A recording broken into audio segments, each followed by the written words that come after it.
Hello वांगसे lover, कैसे हैं आप सब लोग। आई होप आप सब लोग अच्छे होंगे। मैं आपकी ऑथर नरेटर प्रीति आप लोगों के लिए फिर से एक वन शॉट एफेक्ट लेकर आई हूँ जिसका नाम है हार्ट रिमेंबर अगेन। इस स्टोरी को मैं फिर से वांगसन फैंटेसी फीस्ट कंपटीशन में देने वाली हूँ। आप लोग प्लीज़ इसको लाइक कर दीजिएगा क्योंकि आपकी एक लाइक मुझे इस कंपटीशन को जिताने में मदद कर सकती है। यह एक रीबर्थ स्टोरी है। आप लोगों को यह स्टोरी कैसी लगी मुझे ये ज़रूर कमेंट करके ज़रूर बताइएगा ताकि मैं आगे भी इस टाइप की स्टोरी आप लोगों से शेयर कर सकूं।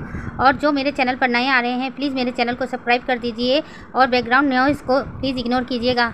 तो चलिए स्टोरी शुरू करते हैं। हम देखते हैं एक अल्फ़ा तेज़ी से सड़कों पर भाग रहा था और अपने कपड़े ठीक कर रहा था और कह रहा था आज मैं फिर से जॉब पर जाने में देर हो जाएगी, कहीं मुझे वह लोग जॉब से ना निकाल दें। जब वह अल्फ़ा अपने ऑफिस में पहुंचता है तो उसके कलीग उसकी तरफ घूर घूर के देख रहे थे।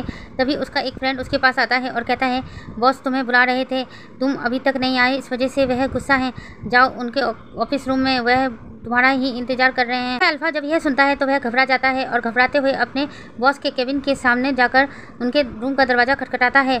बॉस उसे अंदर आने को कहता है तो वह अल्फ़ा अंदर जाता है तो उसका बॉस उसे गुस्से से देखता है और कहता है आज तुम फिर से देर से आई हो। अल्फ़ा अपने बॉस की तरफ देखता है और कहता है सॉरी बॉस, आइंदा लेट नहीं होगा।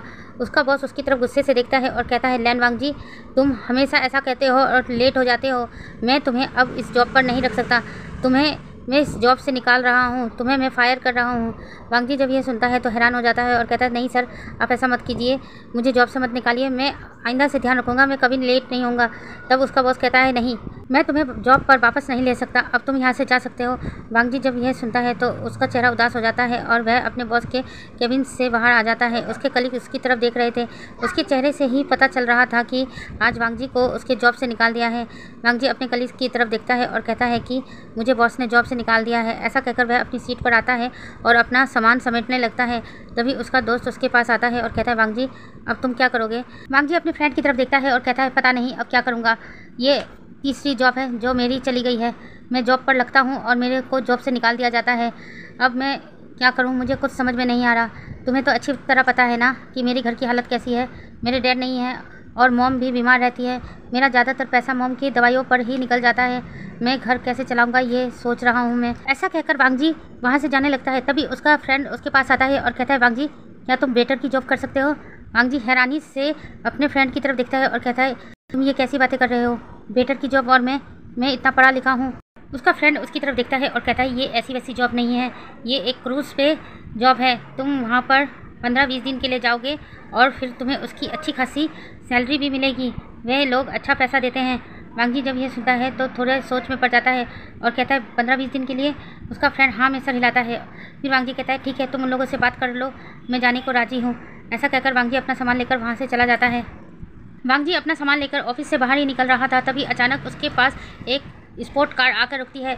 उस स्पोर्ट कार से एक पर्सन बाहर निकलता है और वांग जी की तरफ देखकर कहता है इस जॉब से भी तुम्हें निकाल दिया गया है, मुझे बहुत अफसोस हो रहा है तो लिए। वांग जी उसकी तरफ गुस्से से देखता है और वह ओमेगा वांग जी की तरफ एक स्वीट स्माइल देता है और कहता है क्या हुआ, इतना गुस्से से मुझे क्या देख रहे हो, तुम्हारी आंखें देखकर ऐसा लग रहा है कि तुम अभी मुझे मार डालोगे। वांग जी गुस्से से उसकी तरफ देखते हुए कहता है कहीं इसके पीछे तुम्हारा हाथ तो नहीं है। वह ओमेगा कहता है बिल्कुल नहीं, इसमें मेरा हाथ कैसे हो सकता है, इसमें तो मैं पूरा का पूरा इन्वॉल्व हूँ, मैंने ही इस कंपनी को ख़रीद लिया है, अब ये कंपनी मेरी है और मैं जिसको चाहूँ उसको जॉब पर रख सकता हूँ। ऐसा कहकर वह ओमेगा फिर से अपने स्पोर्ट कार में बैठ जाता है और कार स्टार्ट करके वहाँ से चला जाता है। वांग जी थोड़ी देर के लिए उस कार को देखता रहता है, फिर वह अपना चेक करता है और अपना सामान अपने की तरफ पैदल ही पड़ता है। वांग जी का ऑफिस वांग जी घर से 2 घंटे की दूरी पर था। वांग जी अपने घर की तरफ पैदल ही चल रहा था क्योंकि उसके पास इतने पैसे नहीं थे कि वह अपने लिए पब्लिक ट्रांसपोर्ट या टैक्सी ले सके। वह जब अपने घर के पास पहुंचता है तो देखता है उसके घर के सामने कई सारे लोग खड़े हैं और वह वांग जी का इंतज़ार कर रहे हैं। वांग जी उनके पास जाता है। तभी उसमें से एक पर्सन कहता है वांग जी तुमने इस महीने का रेंट अभी तक नहीं दिया है, या तो रेंट दो या तो कमरा खाली करो। वांग जी उस पर्सन की तरफ देखता है और कहता है सर मुझे इस महीने की सैलरी अभी तक नहीं मिली है, जैसे ही मुझे सैलरी मिलती है मैं रेंट दे दूँगा। वहाँ पर खड़े कुछ लोग भी वांग जी से पैसे मांगने लगते हैं। वांग जी उनको भी यही कहता है कि मुझे सैलरी मिलते ही मैं आप लोगों के सारे पैसे चुका दूँगा। वांग जी का मकान मालिक वांग जी की तरफ देखता है और कहता है मैं सिर्फ तुम्हें 15 दिन का समय दे रहा हूँ, तुमने पूरे 3 महीने से मकान का किराया नहीं दिया है, तो तुम अगर 15 दिन बाद नहीं देते हो तो तुम्हें कमरा खाली करके चला जाना होगा। वांग जी अपना हाँ में सर हिलाता है और अपने रूम के अंदर आ जाता है। फिर वह ओमेगा अपनी कार्ड लेकर सीधे अपने मेंशन के अंदर आ जाता है। मेंशन में अंदर आने के बाद वह ज़ोर ज़ोर से चिल्लाने लगता है और कहता है कि मॉम कहाँ हो आप, मुझे बहुत तेज़ की भूख लगी है, जल्दी से मुझे खाना दो। तभी उसकी मॉम एक कमरे से बाहर निकलती है और कहती है आसियन तुम आ गए, लेकिन तुमने तो कहा था कि आज तुम घर देर से आने वाले हो। विभूषण अपनी मॉम की तरफ देखता है और कहता है हाँ आने वाला था, लेकिन मेरा काम जल्दी खत्म हो गया, आप जल्दी से मुझे खाना दीजिए, मुझे बहुत तेज़ की भूख लगी है। मैडम यू जब अपने बच्चे की ऐसी हरकतें देखती है तो मुस्कुरा देती है और कहती है चलो मैं तुम्हें खाना देती हूँ। ऐसे कहकर उसे डाइनिंग प्लेस की ओर ले जाती है और उसे खाना सर्व करने लगती है। वहीं उधर बांगजी अपने रूम के अंदर आता है और वह टेंशन में पड़ जाता है और सोचता है कि अचानक से वह इतने सारे पैसे कहाँ से लाएगा, उसकी तो अब जॉब भी नहीं रही। फिर बांगजी को अपने दोस्त की बात याद आती है कि उसे क्रूज़ पे जाना है, तो वह अपने दोस्त को कॉल लगाता है और कहता है कि वह जाने को राज़ी है, लेकिन उसे उसकी सैलरी एडवांस में चाहिए। उसका दोस्त कहता है कि मैं मैनेजर से बात कर देखता हूँ। बांगजी फिर अपना फ़ोन काट देता है और बेड पर आकर लेट जाता है। विभूषण खा पी के अपने रूम में रेस्ट करने के लिए आता है।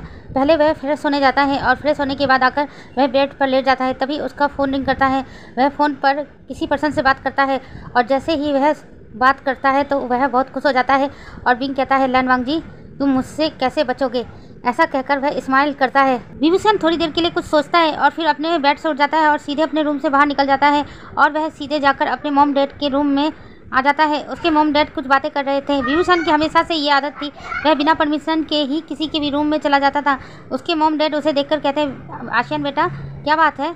विभूषण अपने मॉम डैड की तरफ देखता है और कहता है मॉम डैड मैं कुछ दिनों के लिए क्रूज पर घूमने जाना चाहता हूँ। यांग फेमिया और मैडम यू जब यह सुनते हैं तो वह दोनों पहले परेशान हो जाते हैं और विभूषण की तरफ देखते हैं और कहते हैं आसियन बेटा क्या तुम सच में जाना चाहते हो। विभूषण हाँ में अपना सर हिलाता है और कहता है हाँ मैं जाना चाहता हूँ। यांग फेमिया और मैडम यू एक दूसरे की तरफ देखते हैं और फिर स्माइल करते हैं और कहते हैं अच्छा ठीक है तुम्हारा मन है तुम जा सकते हो। विभूषण जियांग फेमिया और मैडम यू का छोटा बेटा था। वह उन दोनों ने उसे बहुत लाड प्यार से पाला था। विभूषण जिस भी चीज़ की जिद करता था मैडम यू और जियांग फेमिया हमेशा वही चीज़ उसके सामने हाजिर कर देते थे, जिस वजह से विंग बहुत जिद्दी और बिगड़ेल बन गया था। विभूषण जब यह देखता है कि उसके मॉम डैड राजी हो गए हैं तो वह बहुत खुश हो जाता है और जल्दी से उन दोनों को आकर हक कर लेता है और उसके बाद उनके रूम से बाहर निकल जाता है। जियांग फेमिया और मैडम यू एक दूसरे की तरफ मुस्कुराते हैं और फिर अपना हेड शेक करते हैं। मैडम यू फिर से अपने काम में लग जाती है। विभूषण अपने रूम में आकर बहुत खुश हो जाता है और वह अपने बेड के ऊपर खड़ा होकर उछलने लगता है और कहता है लैंड वांगजी मेरा इंतज़ार करो मैं आ रहा हूँ। फिर विभूषण बेड पर लेट जाता है और अपनी आंखें बंद कर लेता है और फ्लैशबैक याद करने लगता है कि आखिर उसके और लैंड वांगजी के बीच में हुआ क्या। 2 साल पहले का सीन देखते हैं। विभूषण का कॉलेज में न्यू एडमिशन हुआ था। विभूषण बहुत खुश था कि वह कॉलेज जा रहा है। उसके डैड उसे कॉलेज छोड़ने गए थे। विभूषण एक बहुत अमीर घर से बिलोंग करता है, इसलिए हमेशा उसके साथ बॉडीगार्ड रहते थे। विभूषण जब कॉलेज जाता है तो सभी उसकी बहुत रिस्पेक्ट करते हैं, कोई भी विभूषण को तंग नहीं करता। विभूषण यह देखकर बहुत खुश हो जाता है और सोचता है कि सभी लोग मुझसे डरते हैं इसलिए कुछ नहीं कहते। इसलिए विभूषण कॉलेज में आए दिन शैतानी करता रहता था। यहाँ तक कि प्रिंसिपल भी विभूषण की हरकतों से तंग आ चुका था, लेकिन वह कुछ कह नहीं सकता क्योंकि यह कॉलेज उसके फादर क्या ही है। विभूषण जब भी कॉलेज में आता था, चाहे सीनियर या जूनियर, विभूषण को देखकर अपना सर झुका लिया करते थे। उनको विभूषण को कुछ भी कहने की हिम्मत नहीं होती थी। विभूषण यह देखकर बहुत खुश हो जाया करता था। लेकिन कॉलेज में एक ऐसा पर्सन था जो विभूषण को देखकर फुल इग्नोर किया करता था। पहले तो विंग को इस बात पर नोटिस नहीं करता, लेकिन बाद में जब उसने यह बात नोटिस करने लगा कि वह पर्सन उसको कुछ भी नहीं कहता और उसको इग्नोर करके चला जाता है, तो इससे विभूषण को बहुत गुस्सा आता है। विभूषण उससे जाकर बात करने की कोशिश करता है, लेकिन वह पर्सन विभूषण की तरफ देखता तक नहीं और वहाँ से उठकर चला जाता है, जिस वजह से विभूषण को हमेशा गुस्सा आ जाया करता था। धीरे धीरे विभूषण को उस पर्सन पर इंटरेस्ट जागने लगा। एक दिन विभूषण ने उसे कॉलेज के टेरेस पर बुलाता है। वह पर्सन जब उस कॉलेज के टेरेस पर आता है तो वह देखता है विभूषण वहाँ खड़ा है। विभूषण को देखकर वह वापस जाने लगता है, लेकिन तभी विभूषण उसका हाथ पकड़ लेता है और अपने घुटनों पर बैठ जाता है और उसके सामने एक रोज़ देते हुए कहता है कि मैं तुम्हें पसंद करता हूँ लैन वांगजी, मैं तुम्हें अपना बॉयफ्रेंड बनाना चाहता हूँ, क्या तुम मेरा बॉयफ्रेंड बनना चाहोगे। वांगजी जब ये सुनता है तो विभूषण की तरफ हैरानी से देखने लगता है, लेकिन वांगजी विभूषण से कुछ भी नहीं कहता, वहाँ से चुपचाप जाने लगता है। विभूषण जब यह देखता है तो जल्दी से वांगजी का हाथ दोबारा से पकड़ लेता है और कहता है वांगजी तुमसे एक इतना ब्यूटीफुल ओमेगा प्रपोज कर रहा है और तुम उसे इस तरह बिना कुछ कहे जा रहे हो। वांगजी विभूषण की तरफ देखता है और कहता है मैं तुम्हारा प्रपोजल रिजेक्ट करता हूँ। मैं तुम जैसे अमीर ओमेगा को बिल्कुल पसंद नहीं करता, जो पैसों के घमंड में बिल्कुल चूर हो। मुझे एक सिंपल ओमेगा चाहिए मेरे लिए, ना कि तुम जैसा बिगड़ा हुआ अमीरजादा। ऐसा कहकर वांगजी वहाँ से जाने लगता है। वांगजी ने विभूषण को रिजेक्ट कर दिया था। विभूषण को ऐसा लगा कि वांगजी उसकी बेइज्जती करके गया है। विंग के कुछ अल्फा और ओमेगा फ्रेंड्स थे जिन्होंने देख लिया था कि वांगजी विंग को रिजेक्ट कर चुका है। वह जल्दी से विंग के पास आते हैं और विंग को कहते हैं, इस अल्फा को बहुत घमंड है अपने आप पर, इसने तुम्हें रिजेक्ट करने की हिम्मत की है। वह विभूषण को भड़काते रहते हैं। विभूषण भी उनकी बातों में आ जाता है और कहता है, आज से इस अल्फा की ज़िंदगी को मैं हराम कर दूंगा, इसे चैन से जीने नहीं दूंगा। उस दिन के बाद से विभूषण वांगजी के पीछे पड़ जाता है। हमेशा वह वांगजी को परेशान करता रहता था। वह वांगजी से कहता था, या तो मुझे एक्सेप्ट कर लो, नहीं तो मैं तुम्हें इसी तरह से परेशान करता रहूँगा। विभूषण हमेशा अपने सारे फ्रेंडों के साथ मिलकर वांगजी को बुली किया करता था, लेकिन वांगजी विभूषण को कुछ भी नहीं कहता था, क्योंकि उसे पता है अगर उसने विभूषण को कुछ भी कहा तो उसको इस कॉलेज से टिकट कर देंगे। विभूषण कभी जी की साइकिल तोड़ करता था, कभी उस कॉलेज बैकपैक पानी डाल देता था, जिस वजह से उसके नोट्स हमेशा खराब हो जाया करते थे। वांगजी उसकी तरफ गुस्से से देखता है, लेकिन उसे कभी कुछ नहीं कहता। वह चुपचाप वहाँ से चला जाया करता था। कहने के लिए वांगजी विभूषण का सीनियर था, लेकिन उस कॉलेज में सिर्फ विभूषण का ही राज चलता था। विभूषण हमेशा वांगजी को परेशान किया करता था। किसी तरह वांगजी ने अपना लास्ट ईयर कंप्लीट किया और अपने लिए जॉब ढूंढने लगा, लेकिन वहाँ पर भी विभूषण पहुँच जाता था। कहीं भी वांगजी को 1 महीने से ज़्यादा जॉब करने नहीं देता था, जिस वजह से वांगजी को हमेशा छोटे मोटे पार्ट टाइम जॉब करके अपना गुजारा चलाना पड़ता था। लेकिन विभूषण अपने आवारा दोस्तों के साथ वहाँ भी पहुँच जाता था और वांगजी को परेशान किया करता था। वांगजी हमेशा विभूषण को इग्नोर करके वहाँ से चला जाता था, जिस वजह से विभूषण फ्रस्ट्रेट हो जाता था और उसे वांगजी को और भी तंग करने में मज़ा आता था। वांगजी को हमेशा विभूषण तंग ही किया करता था। विभूषण हमेशा वांगजी से कहता था, मैं तुमसे बहुत प्यार करता हूँ, मुझे एक्ट कर लो तो मैं तुम्हें इस तरह परेशान करना बंद कर दूंगा। लेकिन वांगजी उसके मुंह पर ही उसे रिजेक्ट करके आ जाता था और कहता था कि मैं तुम्हें भी अपना ओमेगा नहीं मांगा। यहाँ से फ्लैशबैक खत्म होता है। वांगजी अपने बेड पर लेटा हुआ था और सोच रहा था कि इन 2 सालों में उसकी ज़िंदगी कितनी बदल गई है। वह यही सोच रहा था जिस पल विभूषण ने उसे प्रपोज किया था। एक पल के लिए वांगजी विभूषण को हाँ करने वाला था, लेकिन कुछ सोचकर वह पीछे हट जाता है। वह जानता है कि वांगजी बहुत करीब है। अगर वांगजी ने विभूषण को एक्सेप्ट कर लिया एज ए ओमेगा तो वांगजी को विभूषण के नखरे भी झेलने पड़ेंगे। विभूषण एक ऑप्शन लड़का है। विभूषण को वांगजी किसी भी हाल में चाहिए, लेकिन अगर वांगजी ने विभूषण को अपनी लाइफ में एंट्री दे दी, उसके बाद विभूषण की फैमिली को अगर यह बात पता चली कि वांगजी एक गरीब घर से बिलोंग करता है, तो उसकी फैमिली वांगजी को एक्सेप्ट नहीं करेगी और वांगजी और विभूषण को अलग कर देगी। जिस वजह से फ्यूचर की बात सोचकर वांगजी ने विभूषण को रिजेक्ट कर दिया था और वांगजी को विभूषण इतना परेशान करता था, फिर भी वांगजी उसे कुछ नहीं कहता था। यही सोचते सोचते वांगजी को कब नींद आ जाती है वांगजी को पता नहीं चलता। यहाँ से हम नेक्स्ट मॉर्निंग का सीन दिखाते हैं। वांगजी सुबह सुबह उठ गया था क्योंकि उसे आज अपनी मॉम से मिलने हॉस्पिटल जाना था। वह अपनी मॉम से मिलने गया। वहाँ पर डॉक्टरों से बात की। डॉक्टर ने कहा कि उसकी मॉम की तबीयत में थोड़ा सुधार आ रहा है, लेकिन जब तक ऑपरेशन नहीं किया जाएगा तब तक उसकी मॉम की तबीयत ठीक नहीं होगी। वांगजी डॉक्टर की तरफ देखता है और कहता है कि सर मुझे कुछ दिनों का समय दे दीजिए, मैं ज़रूर पैसे इकट्ठा करके आपको दे दूँगा। मेरे पास अभी माँ के ऑपरेशन के लिए पैसे जमा नहीं हो पा रहे हैं। डॉक्टर वांगजी की तरफ देखता है और कहता है, मैं जानता हूँ, इसलिए मैं तुम्हें समय दे रहा हूँ। 1 महीने के अंदर अगर तुमने पैसे जमा नहीं किए तो उसके बाद हम तुम्हारी मॉम को बचाने की गारंटी नहीं दे सकते। ऐसा कहकर डॉक्टर वहाँ से चले जाते हैं। वांगजी की आंखों में आंसू आ जाता है, लेकिन तभी वांगजी के फ़ोन पर एक नोटिफिकेशन आता है। वांगजी फ़ोन ऑन करके उस नोटिफिकेशन को पढ़ता है तो उसके चेहरे पर हल्की सी स्माइल आ जाती है। यह नोटिफिकेशन उसके दोस्त ने दिया था। नोटिफिकेशन पढ़ने के बाद वांगजी देखता है कि उसके दोस्त ने उसके अकाउंट पर सैलरी ट्रांसफ़र कर दी है। यह देखकर वांगजी बहुत खुश होता है, लेकिन उसके दोस्त ने यह भी कहा कि शाम को ही क्रूज़ यहाँ से रवाना होगी, इसलिए वांगजी को निकलना होगा। वांगजी जब यह देखता है तो अपने दोस्त को मैसेज करता है कि वह जाने को राज़ी है। वह अपनी माँ से मिलने उसके बाद वह अपना सामान पैक करके उसके पास पहुँच जाएगा। वांगजी उसके बाद अपनी माँ से मिलता है और डॉक्टर को भी जाकर कुछ पेमेंट पे कर देता है और अपने घर आ जाता है। घर पर आकर भी वह जिसको पेमेंट करना था उनको थोड़ा थोड़ा अमाउंट पे करता है और कहता है कि वह एक बार वापस आ जाए तो उनको सारी पेमेंट कर देगा। इधर हम हॉस्पिटल का सीन देखते हैं। वांगजी के वहाँ से जाते ही डॉक्टर अपने केबिन में बैठकर कुछ पेशेंट की फाइल चेक कर रहा था। तभी वहाँ पर विभूषण आता है। विभूषण को देखकर डॉक्टर थोड़ा हैरान होता है। विभूषण सीधे जाकर चेयर पर बैठता है और कहता है कि लैंडवन जी की माँ का इलाज आप ही कर रहे हैं। डॉक्टर हाँ में अपना सिर हिलाता है। तभी विभूषण अपने पॉकेट से एक नोटों की गड्डी डॉक्टर के सामने रखता है और कहता है कि उनका ख्याल अच्छी तरह रखेंगे। डॉक्टर जब यह देखता है तो ये काफ़ी ज़्यादा अमाउंट था। डॉक्टर विभूषण की तरफ देखता है और कहता है ये तो बहुत ज़्यादा पैसे हैं, इससे तो वांगजी की माँ का ऑपरेशन भी हो सकता है। विभूषण जब यह सुनता है तो कहता है ना ना ना ना, ये पैसे मैंने उनके ऑपरेशन करने के लिए नहीं दिया है, वो पैसे तो आपको लैन वांगजी ही देगा।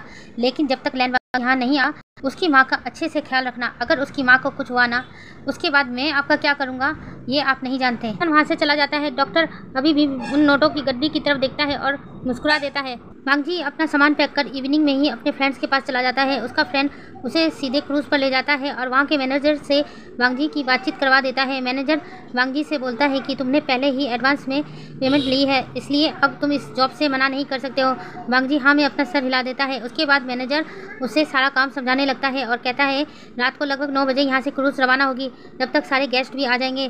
तुम अपनी ड्रेस चेंज कर वेटर की ड्रेस पहन लो, तुम्हें तुम्हारे कपड़े स्टाफ रूम में मिल जाएंगे। ऐसा कहकर मैनेजर स्टाफ रूम की तरफ इशारा करता है। वांग जी भी हाँ में अपना सर हिलाता है और अपना लगेज लेकर स्टाफ रूम के अंदर चला जाता है। वांग जी स्टाफ रूम में जाकर अपने कपड़े चेंज कर लेता है और स्टाफ रूम से बाहर आ जाता है। उसके साथ कई और वेटर भी साथ में आकर खड़े हो जाते हैं, उनके साथ हेल्पर भी थे। वांग जी के पास मैनेजर आता है और सबकी तरफ देखता है और कहता है कि कुछ ही देर में गेस्ट आना शुरू हो जाएंगे, तुम्हें उन लोगों का स्वागत करना है और उनकी ज़रूरतों का ख्याल रखना है। सभी लोग हाँ में अपना सर हिलाते हैं। तभी मैनेजर वांग जी के पास आते हैं और वांग जी की तरफ देखते हैं और कहते हैं कि वांग जी तुम्हें कुछ VIP गेस्ट को हैंडल करना होगा, उनको कोई शिकायत का मौका मत देना। वांग जी हाँ में अपना सर हिलाता है। उसके बाद सभी लोग गेस्ट का इंतज़ार करने लगते हैं। धीरे धीरे करके सभी गेस्ट आने लगते हैं। वांग जी को उन VIP गेस्ट के लिए रूम रेडी करने को कहता है। वांग जी भी जाकर उनके रूम को चेक करने लगता है और सब चीज़ चेक करने के बाद वह भी आकर उनका इंतज़ार करने लगता है। तभी वह VIP गेस्ट अंदर आते हैं। वांग जी की तरफ देखकर वह गेस्ट स्माइल करता है। वांग जी जब उस गेस्ट की तरफ देखता है तो वह अपने हाथों की मुट्ठियाँ कस लेता है। व्यूसान वांग जी के करीब आता है और कहता है तुम यहाँ क्या कर रहे हो। फिर व्यूसान वांग जी को ऊपर नीचे तक जाए, उसने डर की पहन रखी थी। तो व्यूसान कहता है ओ तुम नए जॉब पर लगे हो, मैं भी देखता हूँ यहाँ तुम कितने दिन काम कर सकते हो। तभी मैनेजर विभूषण के पास आता है और कहता है सर इसे आपके लिए स्पेशल अपॉइंट किया गया है, आज से ये आपकी ज़रूरतों का सब ख्याल रखेगा। आपको जिस चीज़ की भी ज़रूरत हो तो वांग जी को बता देना, वांग जी आपको वो गाइड कर देगा। यह सुनने के बाद विभूषण के चेहरे पर एक डेविल स्माइल आ जाती है और वांग जी की तरफ देखकर मुस्कुराने लगता है। वांग जी अपने हाथों की मुट्ठियों को कस लेता है और अपना चेहरा नीचे कर लेता है। तभी विभूषण का एक फ्रेंड आकर विभूषण के पास खड़ा हो जाता है और कहता है क्या ये तुम्हारा पर्सनल सर्वेंट है। विभूषण कहता है हाँ, आज से जब तक हम इस क्रूज़ पे रहेंगे ये हमारा पर्सनल सर्वेंट रहेगा। वांग जी जब सर्वेंट सब सुनता है तो उसे बहुत गुस्सा आता है, लेकिन वह कुछ कर नहीं सकता, इसलिए वह चुपचाप ही रहता है। तभी विभूषण वांग जी की तरफ देखता है और कहता है कि हमारा लगेज हमारे रूम में पहुंचा दो। वांग जी हाँ में अपना सर हिलाता है और उन लोगों का लगेज लेकर उनके रूम तक पहुंचा देता है। विभूषण भी अपने रूम में आ जाता है। वांग जी वहाँ पर चुपचाप खड़ा था। वांग जी की तरफ देखकर विभूषण एक डेविल स्माइल करता है और कहता है मैं बहुत थक चुका हूँ, क्या तुम मेरे शूज़ निकाल दोगे। वांग जी गुस्से से विंग की तरफ देखने लगता है। जैसे ही विंग वांग जी की तरफ देखता है तभी वांग जी अपनी नज़र नीचे कर लेता है और हाँ में सर हिला देता है। विभूषण जल्दी से बेड पर लेट जाता है, लेकिन बेड से अपने पैर नीचे रखता है और वांग जी की तरफ देखता है और कहता है निकालो। वांग जी धीरे से विभूषण के पास जाता है और बैठ जाता है और विभूषण के शूज़ को निकालने लगता है। विभूषण कहता है सॉक्स भी निकाल देना। वांग जी हाँ में सर हिलाता है। उसके बाद विभूषण के सॉक्स भी निकाल के उसके शूज़ के साथ रखकर शूज़ को एक सेफ जगह पर रख देता है और उसके बाद वह विभूषण की तरफ देखता है और कहता है कि सर आपको और कोई काम है। विभूषण कहता है हाँ, मुझे भूख लगी है, जल्दी से डिनर लगवा दो। वांग जी हाँ में सर हिलाता है और रूम से बाहर चला जाता है। इतने में विभूषण के सारे फ्रेंड्स विभूषण के रूम में आ जाते हैं और कहते हैं वाह, बहुत अच्छा किया तुमने यहाँ पर हमें बुलाकर, हमें तो मज़ा आएगा। तभी विभूषण उस अल्फ़ा के पास आता है जिसने कुछ देर पहले ही वांग जी को सर्वेंट कहा था। विभूषण एक जोरदार का स्लैप उस अल्फ़ा के गाल पर मारता है और कहता है तुम्हारी हिम्मत कैसे हुई सबके सामने मेरे अल्फ़ा को सर्वेंट कहने की। वो तो वांग जी सामने खड़ा था, इसलिए मैंने तुम्हें कुछ नहीं कहा, नहीं तो मैं तुम्हारा मुंह तोड़ देता। आइंदा मेरे अल्फ़ा को बुली करने की कोशिश मत करना, उसको सिर्फ बुली करने का हक मुझे है। ऐसा कहकर विभूषण वॉशरूम में चला जाता है। वह अल्फ़ा अपने गाल पर हाथ रखता है और अपने मन में सोचता है अगर तुम अमीर बाप के बेटे नहीं होते तो मैं तुम्हें अच्छे से सबक सिखा देता। ऐसा कहकर वह अल्फ़ा अपने रूम में चला जाता है। उसके बाकी के फ्रेंड्स भी अपने अपने रूम में चले जाते हैं। विभूषण फ्रेश होकर वॉशरूम से बाहर आता है तो देखता है वांग जी फूड ट्रॉली लेकर उसके रूम में आ रहा है। वांग जी को देखकर विभूषण एक पल के लिए रुक जाता है। वांग जी विभूषण की तरफ देखता है और कहता है सर आपका फूड आ चुका है। विभूषण वांग जी की तरफ देखता है और कहता है मुझे मेरा फूड सर्व करो, तुम मेरे पर्सनल सर्वेंट हो, याद है ना। वांग जी जब यह कहता है तो वह अपनी आंखें बंद कर लेता है, लेकिन विभूषण से कुछ नहीं कहता। उसके बाद विभूषण जाकर काउच पर बैठ जाता है। वांग जी भी विभूषण के लिए लाया हुआ फूड वहीं के पास के टेबल पर सजाने लगता है। विभूषण को फूड सर्व करने लगता है। विभूषण अपना फूड एंजॉय कर ही रहा था, तभी उसकी नज़र वांग जी पर जाती है। वांग जी की तरफ देखते हुए कहता है क्या तुमने कुछ खाया है। वांग जी कुछ भी जवाब नहीं देता, बस वह अपनी नज़र नीचे किए हुए था। विभूषण इस बार गुस्से में बोलता है क्या तुमने कुछ खाया है। वांग जी जैसे ही विभूषण की गुस्से भरी आवाज़ सुनता है तो वह विभूषण की तरफ देखता है और कहता है, नहीं सर, हमारा स्टाफ का डिनर बाद में होगा, पहले आप गेस्ट लोग खा लीजिए, हम बाद में जाकर अपना डिनर कर लेंगे। विभूषण जी को देखता है और कहता है, आप यहाँ बैठो और मेरे साथ खाओ। वांग जी यह देखता है तो कहता है, सर मैं आपका सर्वेंट हूँ, मैं आपके साथ बैठ के खाना नहीं खा सकता। विभूषण कहता है, इसलिए कह रहा हूँ, मैं खाना खा रहा हूँ और तुम मुझे देख रहे हो, मुझे अच्छा नहीं लग रहा है, या तो यहाँ से चले जाओ या मेरे साथ बैठकर खाना खाओ। वांग जी जब यह सुनता है तो वह वहाँ से जाने लगता है। विभूषण को और भी गुस्सा आ जाता है और अपने मन में सोचता है, ये अल्फा इतना अजीब क्यों है, मैं इसको अपने साथ खाना खाने को बोल रहा हूँ और ये यहाँ से चुपचाप जा रहा है। तभी वह कहता है, अभी तक मैंने तुम्हें जाने को नहीं कहा, तुमने मुझसे परमिशन मांगी। वांग जी फिर से विभूषण की तरफ देखता है और अपनी नज़र नीचे करके अपने दोनों हाथ जोड़कर खड़ा हो जाता है। विभूषण वांग जी की इस एटीट्यूड से इरिटेट हो रहा था, उसे बहुत गुस्सा आ रहा था, तो वह अपने फूड की प्लेट को फेंक देता है और वांग जी की तरफ गुस्से से देखते हुए उसी रूम से बाहर निकल जाता है। विभूषण गुस्से में अपने रूम से बाहर निकलकर क्रूज के एक ऐसे कोने में जाकर खड़ा हो जाता है जहां पर कोई नहीं था। उसको समुद्र की ठंडी ठंडी लहरें उसके गालों को छू रही थी, जिससे विभूषण को बहुत अच्छा फील हो रहा था। वह आंखें बंद करके समुद्र की ठंडी लहरों को महसूस कर रहा था, लेकिन कोई दूर से विभूषण पर नज़र रख रहा था और अपने फ़ोन पर किसी को इन्फॉर्मेशन दे रहा था। विभूषण कुछ देर तो वहाँ खड़ा रहता है, फिर वह वापस अपने रूम में आ जाता है। रूम में आकर देखता है कि जहाँ उसने खाने की प्लेट फेंकी थी वो अब साफ़ हो चुका है। वांग जी ने उसके रूम को क्लीन कर दिया था और उसकी खाने की टेबल पर एक चीट रखा था और उसमें लिखा था, सर आपका फूड रखा है, जब भूख लगे तो खा लेना। विभूषण को तो पहले गुस्सा आता है, लेकिन उसे भूख भी लगी थी, इसलिए वह अपना खाना लेकर फिर से खाने लगता है। ऐसे ही 2-3 दिन बीत जाते हैं। विभूषण हमेशा वांग जी को बुली करता है, उसे तंग करता है, लेकिन वांग जी कोई रिएक्ट ही नहीं देता, उसके चेहरे पर कोई भी एक्सप्रेशन नहीं आते, जिसे देखकर विभूषण हमेशा गुस्सा हो जाया करता था। वह अक्सर रात को उसी जगह पर जाकर खड़ा हो जाता था जहाँ पर वह पहले दिन खड़ा हुआ था। उसे उस जगह पर खड़ा होना अच्छा लगता है। वह लहरों की ठंडी ठंडी हवाओं को महसूस करता है और मुस्कुराता है। विभूषण समुद्र की ठंडी ठंडी लहरों को महसूस ही कर रहा था, लेकिन तभी अचानक कुछ पर्सन वहां आते हैं और विभूषण पर हमला करने लगते हैं। विभूषण किसी तरह उनके हमले से बचने लगता है और उनसे फाइट करने लगता है। कहने के लिए विभूषण ओमेगा था, लेकिन वह अपनी रक्षा कर सकता था, लेकिन विभूषण ज़्यादा देर तक उनका सामना नहीं कर पा रहा था क्योंकि वह सारे अल्फा थे। वह उनके आगे हारने लगा था, लेकिन तभी अचानक वांग जी वहाँ आ जाता है और उन लोगों से फाइट करने लगता है। विभूषण वांग जी की फाइटिंग स्किल देखकर हैरान हो जाता है। वांग जी उनके हर हमले का जवाब दे रहा था। तभी वहाँ पर एक अल्फा आ जाता है और विभूषण को क्रूज से धक्का देने की कोशिश करता है। विभूषण क्रूज से गिर जाता है, लेकिन उसने रस्सी को पकड़ लिया था। वांग जी जब यह देखता है तो जल्दी से विभूषण के पास आता है और उसको अपने हाथ देने की कोशिश करता है ताकि विभूषण उसके हाथ की मदद से ऊपर आ सके, लेकिन वह अल्फा वांग जी को पीछे से मार रहे थे। वांग जी दर्द सह रहा था। विभूषण ये सब अपनी आंखों से देख रहा था। विभूषण की आंखों से आंसू बहने लगे थे। तभी विभूषण अपनी आंखें बंद कर लेता है और उसे कुछ फ्लैशबैक याद आता है कि वांग जी और वह पहले भी इस तरह से लटके हुए थे। तभी वह अल्फा कहता है, इसको भी उठाकर समुद्र में फेंक दो और इस रस्सी को काट दो जिससे वह ओमेगा लटका हुआ है। उसके साथी जब यह सुनते हैं तो वांग जी को उठाकर समुद्र में फेंक देते हैं। विभूषण जब यह देखता है तो कहता है, वांग जी। तभी एक अल्फा आकर उस रस्सी को भी काट देते हैं जिससे विभूषण लटका हुआ था। अब विभूषण वांग जी के पास जाने लगता है। वांग जी विभूषण के पास आता है, दोनों उन्हें देख थे और उनकी मदद के लिए आए, लेकिन क्रूज से उस वक्त कोई भी बाहर नहीं आया था। क्रूज आगे जा रहा था। वांग जी और विभूषण उस क्रूज के पीछे पीछे जा रहे थे, लेकिन वह दोनों ज़्यादा देर तक उस क्रूज के पीछे नहीं जा पाते हैं। विभूषण अब थक चुका था। वांग जी जब यह देखता है तो कहता है, विभूषण तुम एक काम करो, तुम मेरी पीठ पर चढ़ जाओ, तुम थक चुके हो। विभूषण कहता, नहीं, तुम भी थक जाओगे, मुझे लेकर तैरोगे तो हम थोड़ा थोड़ा करके तैरते हैं, देखते हैं शायद कोई किनारे में पहुंच जाते हैं कि नहीं। उसके बाद वांग जी और विभूषण तैरने लगते हैं। वह दोनों रात अंधेरे में किनारे ढूंढ रहे थे, लेकिन उन्हें कुछ दिखाई नहीं रहा। विभूषण अपनी आंखें करते हैं और मन में सोचता है, क्या वह दोनों इसी तरह इस समुद्र में ही मर जाएंगे। विभूषण वांग जी की तरफ देखता है और कहता है, वांग जी। वांग जी भी विभूषण की तरफ देखता है और कहता है, हाँ बोलो क्या बात है। विभूषण कहता है, अब तो मुझे एक्सेप्ट कर लो, अब तो हम दोनों मरने वाले हैं। कम से कम मुझे इस बात का तो तसल्ली रहेगी कि मेरे अल्फा ने मुझे एक्सेप्ट किया था, रिजेक्ट नहीं। वांग जी जब यह सुनता है तो वांग जी की आंखों से आंसू बह जाते हैं और विभूषण की तरफ देखता है और कहता है, मैंने तुम्हें कभी भी रिजेक्ट नहीं किया है विभूषण, लेकिन तुम भी जानते हो और मैं भी अच्छी तरह जानता हूँ, हम दोनों कभी एक नहीं हो सकते। तुम्हारी फैमिली बैकग्राउंड अलग है और मेरी फैमिली बैकग्राउंड अलग है। विभूषण जब यह सुनता है वह वांगजी के करीब जाता है और वांगजी के होठों पर किस करने लगता है। वांगजी तो पहले चौंक जाता है, लेकिन वांगजी भी विभीषण को किस का रिप्लाई करने लगता है। दोनों अभी समुद्र के अंदर थे और तैर रहे थे और एक दूसरे को किस कर रहे थे। विभीषण और वांगजी जब एक दूसरे को किस कर रहे थे तो उन दोनों को फ्लैशबैक सा नज़र आता है। उन्हें ऐसा लगता है कि पहले भी वह दोनों एक दूसरे को किस कर चुके हैं। वांगजी विभीषण की तरफ देखता है और कहता है, विभीषण ये तो हमारा पहला किस है ना, लेकिन मुझे ऐसा क्यों लग रहा है कि हम दोनों ने पहले भी किस किया है। विभीषण भी वांगजी की तरफ देखता है और कहता है, हाँ वांगजी मुझे भी ऐसा लग रहा है कि हम दोनों ने पहले भी एक दूसरे को किस कर चुके हैं।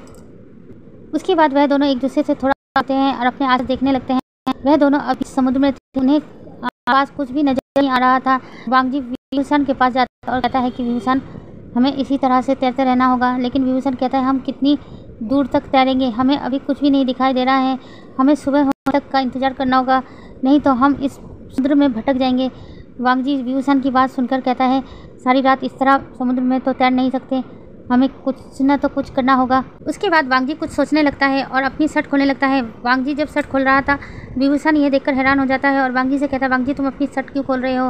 वांगजी विभीषण की तरफ देखता है और कहता है, विभीषण हम सारी रात इस तरह नहीं रह सकते हैं, हमें हवा की दिशा में चलना होगा, इसलिए मैंने अपनी शर्ट उतारी है। अब मैं शर्ट को ऊँचा करूँगा तो वह जिस तरफ हवा जा रही है शर्ट भी उसी तरफ उड़ेगी, तो हमें उसी दिशा की तरफ जाना होगा। ऐसा कहकर वांगजी अपना हाथ ऊपर करता है। उसकी शर्ट उसके हाथ में थी तो हवा की दिशा में तैर रही थी। वांगजी जब यह देखता है तो वह विभीषण से कहता है, विभीषण हमें उस ओर तैरना होगा। फिर उसके बाद वांगजी और विभीषण उसी की तरफ तैरते हैं। लगभग 4 घंटे तैरने के बाद विभीषण और वांगजी एक टापू पर जाकर पहुंचते हैं। विभीषण और वांगजी काफ़ी थक गए थे, इसलिए वह किनारे तक बहुत मुश्किल से पहुंचते हैं। विभीषण एक बार वांगजी की तरफ देखता है और वांगजी की तरफ अपना हाथ आगे बढ़ाता है। वांगजी भी विभीषण की तरफ अपना हाथ आगे बढ़ाता है। दोनों एक दूसरे के हाथों में अपनी उंगलियां ट्रैंगल कर लेते हैं। विभीषण वांगजी की तरफ देखता है और कहता है, लैंजन। वांगजी भी विभीषण की तरफ देखकर कहता है। ऐसा कहते ही दोनों वहीं पर बेहोश हो जाते हैं। यहाँ से हम 100 साल पहले का सीन देखते हैं। एक जहाज समुद्र में तैर रहा था। एक पर्सन अपने कैबिन में बैठकर मैप में कुछ चेक कर रहा था। तभी वहाँ पर भागते भागते एक पर्सन आता है और कहता है, सर लगता है बहुत बड़ा तूफान आने वाला है। तभी वह पर्सन उस शख्स की तरफ देखता है और कहता है, क्या कहा तुमने। वह पर्सन घबराते हुए कहता है, हाँ सर, मैंने अभी दूरबीन से देखा है कि बहुत बड़ा तूफान हमारी जहाज़ की तरफ बढ़ रहा है।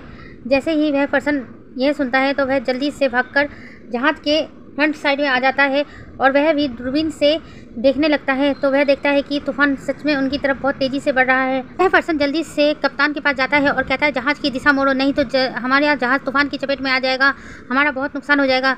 वह कप्तान उस पर्सन की तरफ देखता है और कहता है, लैंजन सर, हम कोशिश कर रहे हैं लेकिन ऐसा लग रहा है जहाज़ उस तूफान की तरफ खींचा जा रहा है, हम इसको अदर साइड नहीं कर पा रहे हैं।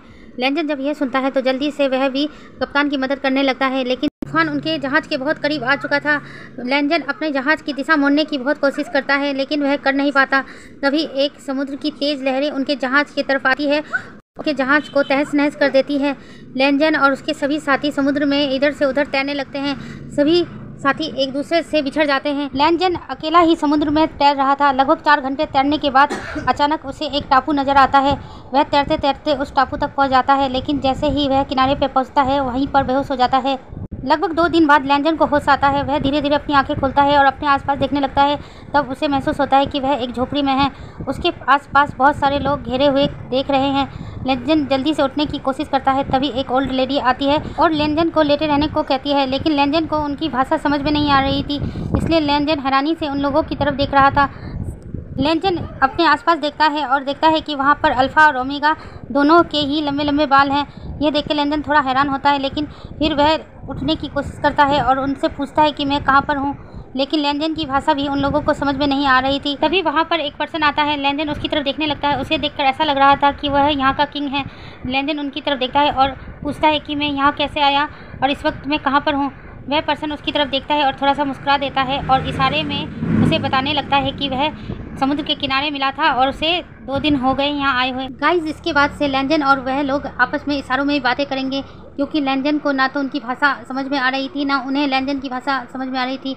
अब से मैं जो भी बोलूँगी तो आप लोग समझ जाना कि वह लोग आपस में इशारों में बातें कर रहे हैं। लैंजन उस पर्सन का इशारा समझ जाता है। लैंजन भी अपने बारे में इशारे में ही उनको बताता है कि वह जहाज़ पर था और जहाज़ अचानक से समुद्र में तूफान आ गया, जिस वजह से उसका जहाज़ टूट गया और वह समुद्र के पानी में बहते हुए यहाँ पर आ गया। लेंजन उनको बता ही रहा था, तभी अचानक लेंजन की नज़र उस पर्सन के पीछे खड़े एक ओमेगा पर पड़ती है, जिसकी सिर्फ आंखें ही नज़र आ रही थी। पता नहीं क्यों लेंजन को उसकी आंखें बहुत ही सुंदर लगी और उसके प्रति अट्रैक्ट हो रहा था। लेंजन इशारों में समझा तो रहा था, लेकिन बार बार उस ओमेगा पर उसकी नज़र जा रही थी। वह ओमेगा भी उसे टुकुर टुकुर देख रहा था। तभी वह पर्सन उस ओल्ड लेडी की तरफ देखता है और कहता है कि इस ख्याल रखना। ऐसा कहकर वह वहाँ से जाने लगता है। वह ओमेगा भी उसके पीछे पीछे जाने लगता है। लेंजन को उस ओमेगा का चेहरा देखना था, लेकिन उसने उसका चेहरा अभी तक नहीं देखा था। तभी वह ओल्ड लेडी लेंजन के पास आती है और उसे वॉल में कुछ मेडिसिन देती है और उसे पीने का इशारा करती है। लेंजन उस ओल्ड लेडी की तरफ देखता है और वह मेडिसिन पी लेता है। मेडिसिन पीते ही लेंजन को अचानक से बेहोशी सी छा जाती है और वह फिर से बेहोश हो जाता है। लगभग 15 दिन तक लेंजन के साथ यही प्रक्रिया हो रही थी। वह ओल्ड लेडी उसे खाने को देती है, फिर मेडिसिन देती है। मेडिसिन खाते ही लेंजन बेहोश हो जाता था। एक्चुअली में लेंजन को बहुत सारी चोटें आई थी, जिस वजह से उसका आराम करना ज़रूरी था, इसलिए वह ओल्ड लेडी उसको मेडिसिन दिया करती थी, जिससे लेंजन बेहोश हो जाता था, या ये कहूँ कि उसे स्लीपिंग मेडिसिन दिया जाता था, जिस वजह से लेंजन को नींद आ जाया करती थी। लगभग 15 दिन बाद अब लेंजन बिल्कुल ठीक हो चुका था। वह पर्सन फिर से लेंजन के पास आता है और उसके पास बैठ जाता है और इशारा बात करता है कि क्या तुम ठीक हो? लेंजन भी हाँ में अपना सर हिलाता है। वह पर्सन लेंजन को इशारे में बताता है कि उसका नाम वी चांगसे है और वो यहाँ का सेक्ट लीडर है। लेंजन को वी चांगसे का नाम समझ में आ जाता है। वह वी चांगसे की तरफ देखता है और अपना नाम बताता है कि मेरा नाम लेंजन है। वी चांगसे लेंजन से पूछते हैं कि तुम्हारा घर कहाँ पर है। लेंजन भी बताता है कि उसका घर यहाँ से बहुत दूर है, उसे अपने घर वापस जाना है। वी चांगसे कहते हैं तुम अपने घर कैसे वापस जाओगे, तुम्हारा जहाज़ तो पूरी तरह से टूट चुका है। लेंजन बताता है कि उसे एक नया जहाज़ बनाना पड़ेगा उसके घर वापस जाने के लिए। वी चांगसे बताते हैं कि अगर उसे एक नया जहाज़ बनाना है तो उसके सेक्ट के लोग उसकी मदद करेंगे। लेंजन जब यह सुनता है तो वह मुस्कुरा देता है और वी चांगसे को शुक्रिया कहता है। वी चांगसे लेंजन से कहते हैं जब तक तुम्हारा जहाज़ तैयार नहीं हो जाता तब तक तुम यहाँ पर आराम से रह सकते हो। हमारे यहाँ आए हुए मेहमानों का बहुत अच्छी तरह ख्याल रखा जाता है। हमारे लिए मेहमान भगवान के समान हैं, इसलिए तुम यहाँ पर रह सकते हो। लेंजन फिर से वी चांगसे को शुक्रिया कहता है। लेंजन को कहते हैं कि तुम्हें अपने जहाज़ बनाने के लिए क्या क्या सामान की ज़रूरत पड़ सकती है, वह अपने लोगों को बता सकता है। लेंजन इशारों में ही कहता है हाँ मैं बता दूंगा। उस अगले दिन लगभग 16 दिन बाद लेंजन उस झोपड़ी से बाहर निकलता है तो देखकर हैरान हो जाता है। उसने कभी नहीं सोचा था कि ऐसे टापू पर इतनी सुंदर जगह होगी। इसके बाद लेंजर सब जगह घूम घूम कर देख रहा था। यहाँ पर ज़्यादातर झोपड़ियाँ बनी थी। यहाँ के लोग झोपड़ियों में रहा करते थे। कुछ लोग खेती कर रहे थे, कुछ लोग औजार बना रहे थे। वहाँ पर रहने वाले लोगों की नज़र लेंजन पर पड़ती है, लेकिन वह लेंजन की तरफ देखकर मुस्कुरा देते हैं। लेंजन भी उन लोगों की तरफ देखकर थोड़ा सा मुस्कुरा देता है। ऐसे ही घूमते घूमते लेंजन जंगल की तरफ निकल जाता है। उसे पानी की आवाज़ आ रही थी। लेंजन उसी आवाज़ की तरफ जाने लगता है तो देखता है कि दूर से एक झरना नज़र आ रहा है। लेंजन उस झरने के पास जाने लगता है। वह उस झरने के पास जाता है तो हैरान हो जाता है, क्योंकि उस झरने के पानी में एक ओमेगा नहा रहा था। उस ओमेगा को देखकर लेंजन की आंखें बड़ी बड़ी हो जाती है, क्योंकि वह ओमेगा वही था जिसे लेंजन ने उसे उस दिन देखा था। लेंजन काफ़ी देर तक उस ओमेगा को देखता रहता है और उसकी खूबसूरती में खो जाता है, लेकिन जैसे ही उस ओमेगा की नज़र लेंजन पर पड़ती है तो वह जोर से चिल्ला पड़ता है। लेंजन अपने होश में आता है और उस ओमेगा की तरफ देखता है। वह इशारे से समझ जाता है कि वह यहाँ पर गलती से आ गया, उसका ऐसा कोई इरादा नहीं था। वह ओमेगा जल्दी से खुद को कवर करता है और लेंजन को यहाँ से जाने का इशारा करता है। लेंजन उसका इशारा समझकर पीछे करके खड़ा हो जाता है। वह ओमेगा जल्दी से अपने कपड़े पहनता है और लेंजन के पास आता है और लेंजन के सर पर मारता है। यहाँ पर अल्फाओं का आना मना है, यहाँ पर सिर्फ ओमेगा ही आ सकती हैं। आज के बाद लेंजन यहाँ ना आए। लेंजन उसकी बातों को समझता है। वो अपने कान पकड़कर उस ओमेगा से माफ़ी मांगता है और कहता है गलती से आ गया था, आज के बाद नहीं आऊँगा। ऐसा कहकर लेंजन वहाँ से जाने लगता है। वह ओमेगा भी लेंजन के साथ जाने लगता है। लेंजन जब यह देखता है तो वह इशारों से पूछता है कि तुम मेरे साथ क्यों चल रहे हो। वह ओमेगा के इशारों में समझाता है कि वह इस वक्त घर जा रहा है। लेंजन भी तो वहीं जा रहा है ना, इसलिए वह ओमेगा उसके साथ चल रहा है। लेंजन भी आगे आगे चलने लगता है। वह ओमेगा भी उसके साथ जाने लगता है। लेंजन उस ओमेगा की तरफ देखता है और अपना नाम बताता है। वह ओमेगा लेंजन की तरफ देखकर मुस्कुरा देता है और अपना नाम बताता है और कहता है मेरा नाम विहिंग है। उसके बाद लेंजन और विहिंग गांव में पहुंच जाते हैं। वी चांगसे की नज़र जब लेंजन और विहिंग पर पड़ती है तो जल्दी से उन दोनों के पास आते हैं। लेंजन विहिंग की तरफ देखता है और कहता है ये तुम्हारे साथ क्या कर रहा है। विहिंग कहता है कि जंगल में घूमते घूमते ये रास्ता भटक गया था, मैं इसको वापस लेकर आया हूँ। लेंजन को कुछ समझ में नहीं आ रहा था कि वह दोनों क्या बातें कर रहे हैं।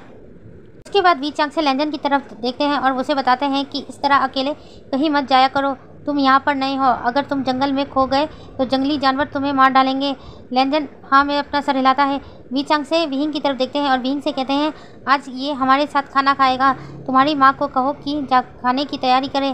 फिर वी चांगसे लेंजन की तरफ देखते हैं और उसे इशारे में कहते हैं कि आज रात तुम हमारे साथ खाना खाना। लेंजन हाँ में सर हिला देता है और उसके बाद अपनी झोपड़ी में चला जाता है। वह ऑलरेडी उसी झोपड़ी में रहा करती थी। लेंजन और ऑलरेडी की बॉन्डिंग भी बहुत अच्छी हो गई थी। वह ऑलरेडी लेंजन को अपने बच्चे की तरह देख रही थी। शाम के वक्त विहिंग लेंजन की झोपड़ी में आता है। लेंजन अभी उस ऑलरेडी से इशारों में बातें कर रहा था। विहिंग उनके पास आता है और विहिंग लेंजन की तरफ देखता है और कहता है चलो बाबा ने तुम्हें खाने पर बुलाया है। लेंजन हाँ में अपना सर हिला देता है और उसके बाद विहिंग के साथ जाने लगता है। विहिंग लेंजन को अपनी झोपड़ी में लेकर आता है। कांगसा सरन और वी चांगसे जब लेंजन को देखते हैं तो वह दोनों मुस्कुरा देते हैं और लेंजन का स्वागत करते हैं। लेंजन भी उन्हें बो करता है और ग्रीट करता है। उसके बाद वह सब मिलकर रात का डिनर करने लगते हैं। उन लोगों का डिनर हो जाने के बाद लेंजन उन लोगों को गुड नाइट कहता है और वहाँ से जाने लगता है। वी चांगसे विहिंग की तरफ देखते हैं और कहते हैं कि विहिंग बेटा उसे ग्रैनी के क्वार्टर तक छोड़कर आओ। विहिंग हाँ में अपना सर हिलाता है और उसके बाद लेंजन के साथ चलने लगता है। लेंजन और विहिंग दोनों एक दूसरे से इशारों में बातें करते करते जा रहे थे, लेकिन उन दोनों पर किसी की नज़र पड़ती है। वह शख्स अपने हाथों की मुट्ठियों को कस लेता है और गुस्से से उन दोनों की तरफ देखने लगता है। विहिंग लेंजन को उसके कॉटेज में छोड़कर वापस अपने कॉटेज की तरफ जा रहा था, तभी एक पर्सन विहिंग का हाथ पकड़ लेता है और उसकी तरफ गुस्से से देखने लगता है और कहता है कि तुम उस अल्फ़ा के साथ क्या कर रहे थे। विहिंग गुस्से से उस अल्फ़ा की तरफ देखता है और कहता है मुझे बाबा ने उसे कॉटेज तक छोड़ने को कहा था, मैं इसलिए उसके साथ था। वह अल्फ़ा गुस्से से विहिंग की तरफ देखता है और कहता है तुम्हारी और मेरी शादी तय हो चुकी है, तुम इस तरह किसी अनजान अल्फ़ा के साथ नहीं घूम सकते। ऐसा कहकर वह विहिंग के करीब जाने लगता है। विहिंग उससे दूर जा रहा था, लेकिन वह अल्फ़ा विहिंग को अपने करीब खींच लेता है और उससे ज़बरदस्ती किस करने लगता है, लेकिन तभी एक ज़ोरदार का थप्पड़ उस अल्फ़ा के गाल पर लगता है। वह अल्फ़ा गुस्से से उस पर्सन की तरफ देखता है तो वहाँ पर वी चांगसे खड़े थे। वी चांगसे उस अल्फ़ा की तरफ देखता है और कहता है सुसे तुम्हारी इतनी हिम्मत, तुम मेरे बेटे के साथ क्या कर रहे थे। सुसे मुस्कुरा देता है और कहता है कि सेक्ट लीडर आपके बेटे से मेरी शादी तय हुई है, मैं उसका अल्फ़ा हूँ, मैं उसके साथ कुछ भी कर सकता हूँ। सुसे की बात सुनकर वी चांगसे को बहुत गुस्सा आता है। वह सुसे की तरफ से देखते हैं और कहते हैं शादी तय है, अब तक नहीं हुई, जब तक तुम्हारी के साथ नहीं हो जाती तब तुम मेरे बेटे के साथ कुछ भी नहीं कर सकते। अगर मेरा बस चलता तो मैं अपने बेटे की शादी तुम्हारे साथ कभी नहीं देता, लेकिन क्या करूँ, मेरी माँ ने तुम्हारी दादी से वादा किया था कि मेरे घर में जो ओमेगा पहला पैदा होगा उसकी शादी तुम्हारे साथ तय होगी। एल्डर्स की प्रॉमिस की वजह से मैं अभी तक चुप बैठा हूँ, नहीं तो मैं कब का तुम्हारा और विहिंग की शादी को तोड़ चुका होता। ऐसा कहकर वी चांगसे विहिंग का हाथ पकड़ते हैं और अपने साथ ले जाने लगते हैं। सुसे उन दोनों को जाता देखता है और एक डेविल स्माइल करता है और कहता है कब तक तुम अपने ओमेगा बेटे को मुझसे बचाओगे, एक ना एक दिन उसे मेरी बाहों में ही आना होगा। वी चांगसे विहिंग को लेकर अपने कॉटेज में पहुंचते हैं। विहिंग जैसे ही कांगसा सरन को देखता है तो उसके पास चला जाता है और उन्हें गले से लगाकर रोने लगता है। कांगसा सरन हैरान थी कि विहिंग इस तरह से क्यों रो रहा है। कांगसा सरन वी चांगसे से पूछती है क्या बात है, विहिंग ऐसा क्यों रो रहा है। वी चांगसे कांगसा सरन की तरफ देखते हैं और कहते हैं आज सुसे फिर से विहिंग के साथ बदतमीजी कर रहा था। कांगसा सरन जब यह सुनती है तो वह वी चांगसे की तरफ हैरानी से देखती है और कहती है आप उसे विहिंग से दूर क्यों नहीं रखते, ये रिश्ता तोड़ क्यों नहीं देते। उससे अच्छे अच्छे अल्फ़ा हैं हमारे सेक्ट में, हम विहिंग की शादी उसके साथ दे देंगे, लेकिन सुसे के साथ नहीं। सुसे ने कई ओमेगाओं के साथ बदतमीजी की है, वह एक अच्छा अल्फ़ा नहीं है, मेरे बेटे की ज़िंदगी बर्बाद हो जाएगी। वी चांगसे कांगसा सरन की तरफ देखते हैं और कहते हैं इसमें मैं कुछ नहीं कर सकता सरन, तुम्हें अच्छी तरह पता है ना, उन दोनों की शादी हमारे एल्डर्स ने तय की थी, मैं अपने एल्डर्स की बात को नहीं टाल सकता। कांगसा सरन जब वी चांगसे की बातें सुनती है तो कहती है तो क्या आप हमारे बेटे की ज़िंदगी बर्बाद कर देंगे। वी चांगसे कांगसा सरन की तरफ देखते हैं और कहते हैं नहीं कांगसे, हमारे बेटे की ज़िंदगी बर्बाद नहीं होगी। तुम्हें हमारे यहाँ का रिवाज अच्छी तरह पता है ना, जब किसी अल्फ़ा और ओमेगा की शादी होती है तो उन्हें आशीर्वाद लेने के लिए हमारे पूर्वजों के मंदिर में जाना पड़ता है। जब तक हमारे पूर्वज उन्हें परमिशन नहीं देते तब तक उन दोनों की शादी मान्य नहीं होती है, और मुझे मेरे एल्डर्स पर पूरा भरोसा है, वह विहिंग की ज़िंदगी बर्बाद नहीं होने देंगे। तुम अब इस बात से निश्चिंत हो जाओ। कांगसा सरन जब यह सुनती है तो वह अपने दिल को तसल्ली दे देती है कि हाँ उनके एल्डर्स विहिंग के साथ कुछ भी गलत नहीं होने देंगे। नेक्स्ट मॉर्निंग वी चांगसे कुछ लोगों को लेकर लैंजन के पास आते हैं और उसे इशारे में कहते हैं कि ये लोग तुम्हारी मदद करेंगे, तुम्हें अपना जहाज कैसे बनाना है इन लोगों को बता देना, ये लोग हर काम कर देंगे। इसके बाद लैंजन उन लोगों को लेकर समुद्र किनारे जाता है और समुद्र के रेत पर उन्हें चित्र बनाकर दिखाता है कि उसे इस तरह का जहाज बनाना है। उसके लिए उसे लकड़ी, रस्सियाँ और कीले चाहिए। एक जहाज बनाना कोई आसान काम नहीं था, उसे बनाने के लिए कम से कम 2-3 महीने लगने वाले थे। लैंजन ये बात समझता था और वो लोग कुछ आदिवासी टाइप के लोग थे, उनके पास आधुनिक हथियार भी नहीं थे जिनसे जहाज बनाने की प्रक्रिया को तेजी में किया जाए। इसलिए लैंजन उन लोगों के साथ धीरे धीरे ही अपना जहाज बनाने लगता है। कई बार विहिंग भी लैंजन से मिलने आया करता था और वह दोनों आपस में इशारों में बातें किया करते थे। विहिंग लैंजन को लेकर पूरा टापू घुमाया करता था। वह लैंजन को लेकर जंगल में भी जाया करता था, झरने के पास भी जाता था। कभी कभी लैंजन को लेकर पहाड़ी पर भी चला जाता था और पहाड़ी पर बैठकर समुद्र को देखा करते थे। धीरे धीरे दोनों की दोस्ती नज़दीकियाँ प्यार में बदलने लगी थी। वह दोनों एक दूसरे के लिए फीलिंग रखने लगे थे। इसी तरह एक दिन विहिंग लैंजन को लेकर जंगल में घूम रहा था। अचानक से विहिंग की ओमेगा हीट आ जाती है। लैंजन को जब यह महसूस होता है तो वह विहिंग से दूर हो जाता है और विहिंग को इशारों में बताता है कि क्या वह हीट में है। लैंजन की यह बात विहिंग को समझ में नहीं आ रही थी क्योंकि विहिंग अभी तक पूरे 18 साल का नहीं हुआ था, इसलिए यह उसकी पहली हीट थी। हीट क्या होती है विहिंग को यह नहीं पता था। उनके सेक्ट में जब तक एक ओमेगा को उसकी पहली हीट नहीं आती तब तक उसकी शादी नहीं होती थी। यह विहिंग की पहली हीट थी। विहिंग को महसूस हो रहा था कि उसका पूरा शरीर जल रहा है। वह लैंजन की तरफ हेल्पलेस भरी निगाहों से देख रहा था और अपने शरीर को सहला रहा था। लैंजन जब यह देखता है तो विहिंग से दूर जाता है और कहता है कि तुम यहीं रुको, मैं तुम्हारे लिए मदद लेकर आता हूँ। लेकिन विहिंग लैंजन के करीब चला जाता है और लैंजन को गले से लगा लेता है और रोते हुए उसे कहता है कि उसे अकेला छोड़कर ना जाए। लैंजन विहिंग से दूर जाने की कोशिश करता है लेकिन विहिंग लैंजन को कस के पकड़ लेता है। विहिंग अपने फेरोमोन्स रिलीज करने लगता है। अब विहिंग के फेरोमोन्स लैंजन पर असर करने लगे थे। बार बार लैंजन का अल्फा उस पर हावी हो रहा था। लैंजन विहिंग को दूर धक्का दे देता है और कहता है मुझसे दूर रहो, मैं एक अल्फा हूँ, मैं तुम्हारे साथ कुछ गलत कर दूंगा। लेकिन विहिंग रोते हुए लैंजन की तरफ देखता है और कहता है प्लीज़ मेरी मदद करो। लैंजन जब विहिंग की आंखों में आंसू देखता है तो उसको बहुत तकलीफ़ होती है। वह विहिंग से दूर रहना चाहता है क्योंकि वह जानता है कि विहिंग कौन है जिन्होंने उसकी इतनी मदद की है, अपने पास रखा है। उनके बेटे के साथ लैंजन कुछ भी गलत नहीं करना चाहता। लेकिन विहिंग के फेरोमोन्स लैंजन पर हावी होने लगे थे। धीरे धीरे लैंजन भी अपने अल्फा रट में आने लगा था क्योंकि अब लैंजन की आंखें पूरी गोल्डन हो गई थी। लैंजन धीरे धीरे विहिंग के करीब बढ़ता है और विहिंग के होठों को देखने लगता है और उसे किस करना स्टार्ट कर देता है। विहिंग भी लैंजन की किस का रिस्पॉन्स कर रहा था। धीरे धीरे उन दोनों का किस डीप होने लगता है। लैंजन और विहिंग दोनों में इस तरह खो जाते हैं कि उन दोनों को पता ही नहीं चलता कि वह दोनों क्या कर रहे हैं। नेक्स्ट मॉर्निंग उधर विहिंग जब घर नहीं लौटा था तो वी चांगसे और कांगसा सरन को उसकी चिंता हो रही थी। ग्रैनी भी वी चांगसे के पास आती है और कहती है कि लैंजन अभी तक घर नहीं लौटा है। उधर सुसे अपने कुछ बदमाश दोस्तों के साथ विहिंग और लैंजन को ढूंढने निकल पड़ता है। लेकिन नेक्स्ट मॉर्निंग जब सुसे अपने दोस्तों के साथ जंगल में विहिंग को ढूंढ रहा था तब उसकी नज़र लैंजन और विहिंग पर पड़ती है। दोनों एक दूसरे बाहों में भरकर लेटे हुए थे। उन दोनों को देखकर ऐसा लग रहा था कि उन दोनों के बीच कुछ हुआ है। सुसे को उन दोनों के मिक्स फेरोमोन्स महसूस होते हैं, जिसे महसूस करने के बाद सुसे अपने हाथों की मुट्ठियां कस लेता है। इतने में वी चांगसे भी वहां पहुंच जाते हैं। विहिंग और लैंजन को जब इस तरह से देखते हैं तो वह हैरान हो जाते हैं। देखकर वी चांग को गुस्सा आता है। वह लैंजन और विहिंग को एक साथ बुलाते हैं। विहिंग जब अपने आसपास देखता है तो हैरान हो जाता है। वह लैंजन को भी देखता है। लैंजन भी अपने सब लोगों को थोड़ा घबरा जाता है। वी चांग लैंजन के पास जाते हैं और लैंजन को जगह से उठाते हैं और कहते हैं तुमने मेरे बेटे के साथ क्या किया है। लैंजन इशारों में बताने की कोशिश करता है कि विहिंग हीट में आ गया था और वह अपने रट में, उन दोनों ने जानबूझकर यह गलती नहीं की है। लेकिन तभी सुसे के बदमाश दोस्त और सुसे वहां पहुंच जाते हैं और लैंजन को मारना स्टार्ट कर देते हैं। विहिंग जब यह देखता है तो वह वी चांगसे को कहता है कि सुसे को रोके, वह उसके अल्फा को नहीं मार सकता है। वी चांगसे जब यह सुनते हैं तो वह विहिंग की तरफ हैरानी से देखने लगते हैं। तभी उनकी नज़र विहिंग के सेंट ग्लैंड पर जाती है जहां पर अल्फा मार्क हो चुका था। यह देखकर वी चांगसे भी अपने हाथ की मुट्ठियों कस लेते हैं। वह वांगजी के पास जाते हैं और वांगजी के कॉलर को पकड़कर कहते हैं तुमने मेरे बेटे के साथ ऐसा क्यों किया। भी वहाँ पर ग्रैनी और गांव के कुछ एल्डर्स वहाँ पहुँच जाते हैं। ग्रैनी जब यह देखती है कि लैंजन को सुसे और उसके बदमाश दोस्त पीट रहे हैं तो ग्रैनी जल्दी से लैंजन के पास जाती है और उन लोगों को रोकने को कहती है। सुसे नहीं रुकता है, वह लैंजन को बहुत मार रहा था। उसके फेस पर मुक्के पे मुक्के मारा जा रहा था जिस वजह से लैंजन के फेस से ब्लड भी निकलने लगा था। तभी वहाँ के बुजुर्ग एल्डर्स ने चिल्लाते हुए कहा रुक जाओ, तुम इस तरह उसे नहीं मार सकते। सुसे गुस्से से उस एल्डर की तरफ देखता है और कहता है कि इसने मेरे ओमेगा के साथ गलत किया है, मैं इसको जिंदा नहीं छोड़ूंगा। इसको हमने अपने यहाँ रखा, इस एहसान का बदला चुकाने के बदले इसने मेरे ही ओमेगा पर बुरी नज़र रखी, मैं इसको जान से मार दूंगा। तभी वह एल्डर्स सुसे को कहते हैं, इसका फैसला तुम नहीं करोगे, इस फैसला हमारे एल्डर्स करेंगे। वी चांगसे हैरानी से उन एल्डर्स की तरफ देखता है और कहता है, आपके कहने का मतलब क्या है? वह एल्डर्स वी चांगसे की तरफ देखते हैं और कहते हैं, इन्हें हमारे पूर्वजों के मंदिर लेकर चलो।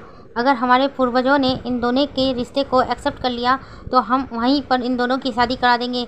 अगर इस अल्फा को हमारे पूर्वजों ने एक्सेप्ट नहीं किया तो इसकी बलि वहीं पर चढ़ा देंगे। सुसे और उसके बदमाश दोस्त भी कहते हैं, हाँ हाँ, हमें ऐसा ही करना चाहिए। सुसे को लग रहा था कि उसके पूर्वज तो उसी का साथ देंगे, इस अल्फा को कभी भी एक्सेप्ट नहीं करेंगे। फिर सभी लोग विहिंग और लेंजन को लेकर एक झरने के पास जाते हैं। वह एल्डर्स कुछ मंत्र बुदबुदाते हैं।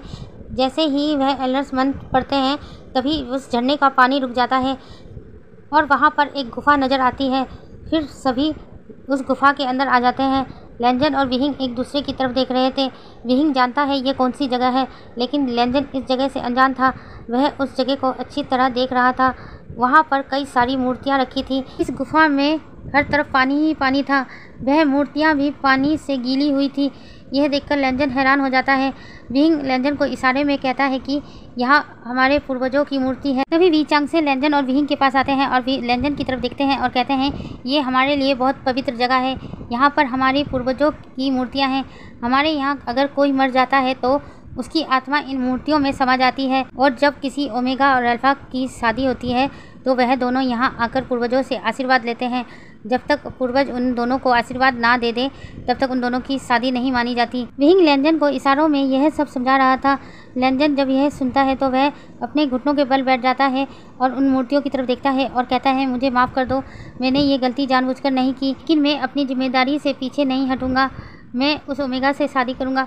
प्लीज़ आप लोग मुझे आशीर्वाद दीजिए ताकि मैं विहिंग से शादी कर सकूँ। विहिंग भी अपने घुटनों के बल बैठता है और भी यही किया है। वह दोनों अपने हाथ जोड़ उन मूर्तियों के सामने बैठे हुए थे। काफ़ी देर हो जाती है लेकिन मूर्तियों से कोई भी प्रतिक्रिया नज़र नहीं आती। सुसे जब यह देखता है तो मुस्कुरा देता है और कहता है कि देखा, हमारे पूर्वजों ने इन दोनों को आशीर्वाद नहीं दिया है, इसलिए इन दोनों की शादी नहीं करवा सकते। इस अल्फा को अभी इसी वक्त इन हमारे पूर्वजों के सामने इसकी बलि दे दो। विहिंग जब यह सुनता है तो जल्दी से लेंजन के सामने खड़ा हो जाता है और सबकी तरफ देखता है और कहता है, अगर किसी ने भी मेरे अल्फा को मारने की कोशिश की तो मुझसे बुरा कोई नहीं होगा। वी चांगसे विहिंग का हाथ पकड़कर अपनी तरफ खींच लेते हैं और उसकी तरफ देखकर लेंजन की बलि देने का इशारा करते हैं। सभी लेंजन को पकड़ते हैं और उसके हाथ पीछे की तरफ बांध देते हैं और जहाँ पर बलि दी जाती है वहाँ पर ले जाते हैं। विहिंग बहुत ज़ोर ज़ोर से चिल्ला रहा था और कह रहा था कि मेरे अल्फा को छोड़ दो, उसे कुछ मत करो, लेकिन वह लोग विहिंग की कोई भी बात नहीं सुन रहे थे। वह लोग लेंजन की बलि देने जा रहे थे। सुसे वहाँ पर रखी हुई एक तलवार को अपने हाथ में उठा लेता है और कहता है, इस अल्फा की बलि तो मैं ही चढ़ाऊँगा क्योंकि इसने मेरे ओमेगा को गंदा किया है। ऐसा कहकर सुसे लेंजन की गर्दन पर वार करने ही वाला था, तभी उस मूर्ति के अंदर से एक नीले रंग की रोशनी निकलती है और सीधे सुसे के हाथ पर जाकर लगती है। सुसे के हाथ से तलवार दूर जाकर झटक के गिर जाती है। तभी वहाँ पर मंदिर में अचानक से एक साथ कई दिए जलने लगते हैं। ये दिए पानी से भरे हुए थे, लेकिन हैरानी की बात है कि सभी के सभी दिए अचानक से जल उठे थे। यह देखकर एल्डर्स भी हैरान थे। वह वी चांगसे की तरफ देखते हैं और कहते हैं, सदियों बाद ऐसा हुआ है कि एक साथ मंदिर की सभी दिए जल उठे हैं।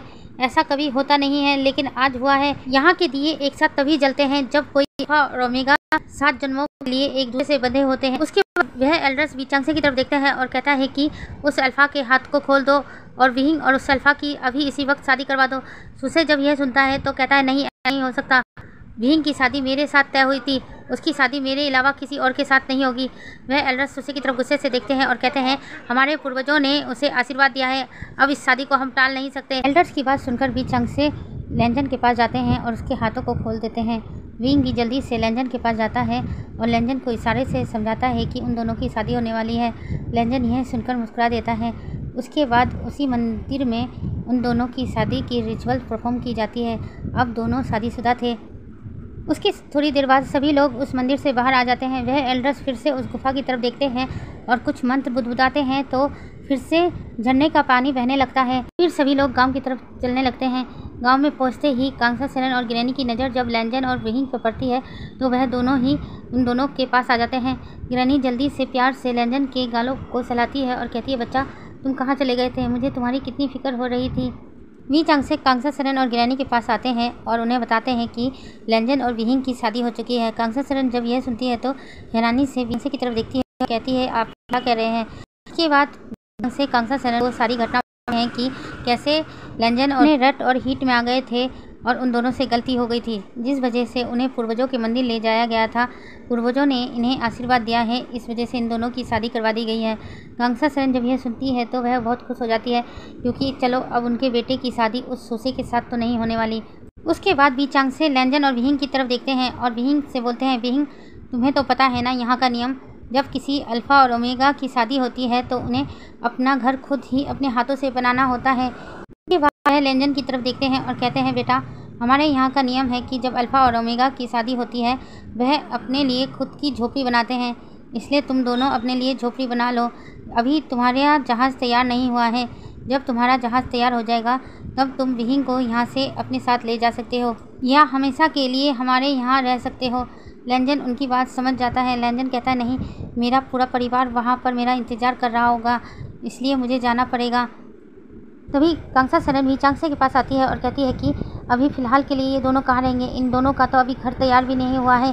तभी ग्रैनी उनके पास आती है और कहती है कि जब तक इन दोनों का घर नहीं तैयार होता तब तक ये दोनों मेरे यहाँ रहेंगे। उसके बाद ग्रैनी लैंजन और विहिंग को अपने साथ ले जाती है। कांसा सेरन वी चांग से की तरफ देखती है और कहती है, क्या हमारे बेटे के साथ नहीं हुआ है? एक अल्फ़ा के साथ हमने अपने की शादी दे दी है। वी चांग से कांसा सेरन की बात सुनकर मुस्कुरा देते हैं और कहते हैं, कांसे उसे हमारे पूर्वजों ने चुना है हमारे बेटे के लिए, तो कुछ अच्छा ही होगा। तुम अब उसकी चिंता करना छोड़ो, चलो घर चलते हैं। ऐसा कर वी चांग से कांसा सेरन का हाथ पकड़ते हैं और अपने की तरफ निकल जाते हैं। लेकिन सुसे उन लोगों को देख रहा था और गुस्से में अपने हाथों की मुट्ठियों को कस रहा और मन में सोचता, इतनी आसानी से मैं सब कुछ खो नहीं सकता। मैंने सोचा था कि उस ओमेगा से मैं शादी करूंगा तो मैं इस सेक्ट का लीडर बन जाऊंगा, क्योंकि विहिंग वी चांग से का इकलौता बेटा है। उनकी मौत के बाद इस सेक्ट का लीडर मुझे ही बनना था, लेकिन इस अल्फ़ा ने मेरे सारे प्लान पर पानी फेर दिया। मैं इसको अब जिंदा नहीं छोड़ने वाला। ऐसा कहकर सुसे अपने दोस्तों के साथ वहाँ से गुस्से में चला जाता है। ग्रैनी विहिंग और लैंजन को लेकर अपने कॉटेज में आती है, फिर उन दोनों को एक कमरे में ले जाती है और कहती है कि तुम दोनों यहाँ आराम करो, तब तक मैं तुम दोनों के लिए कुछ खाने को लेकर आती हूँ।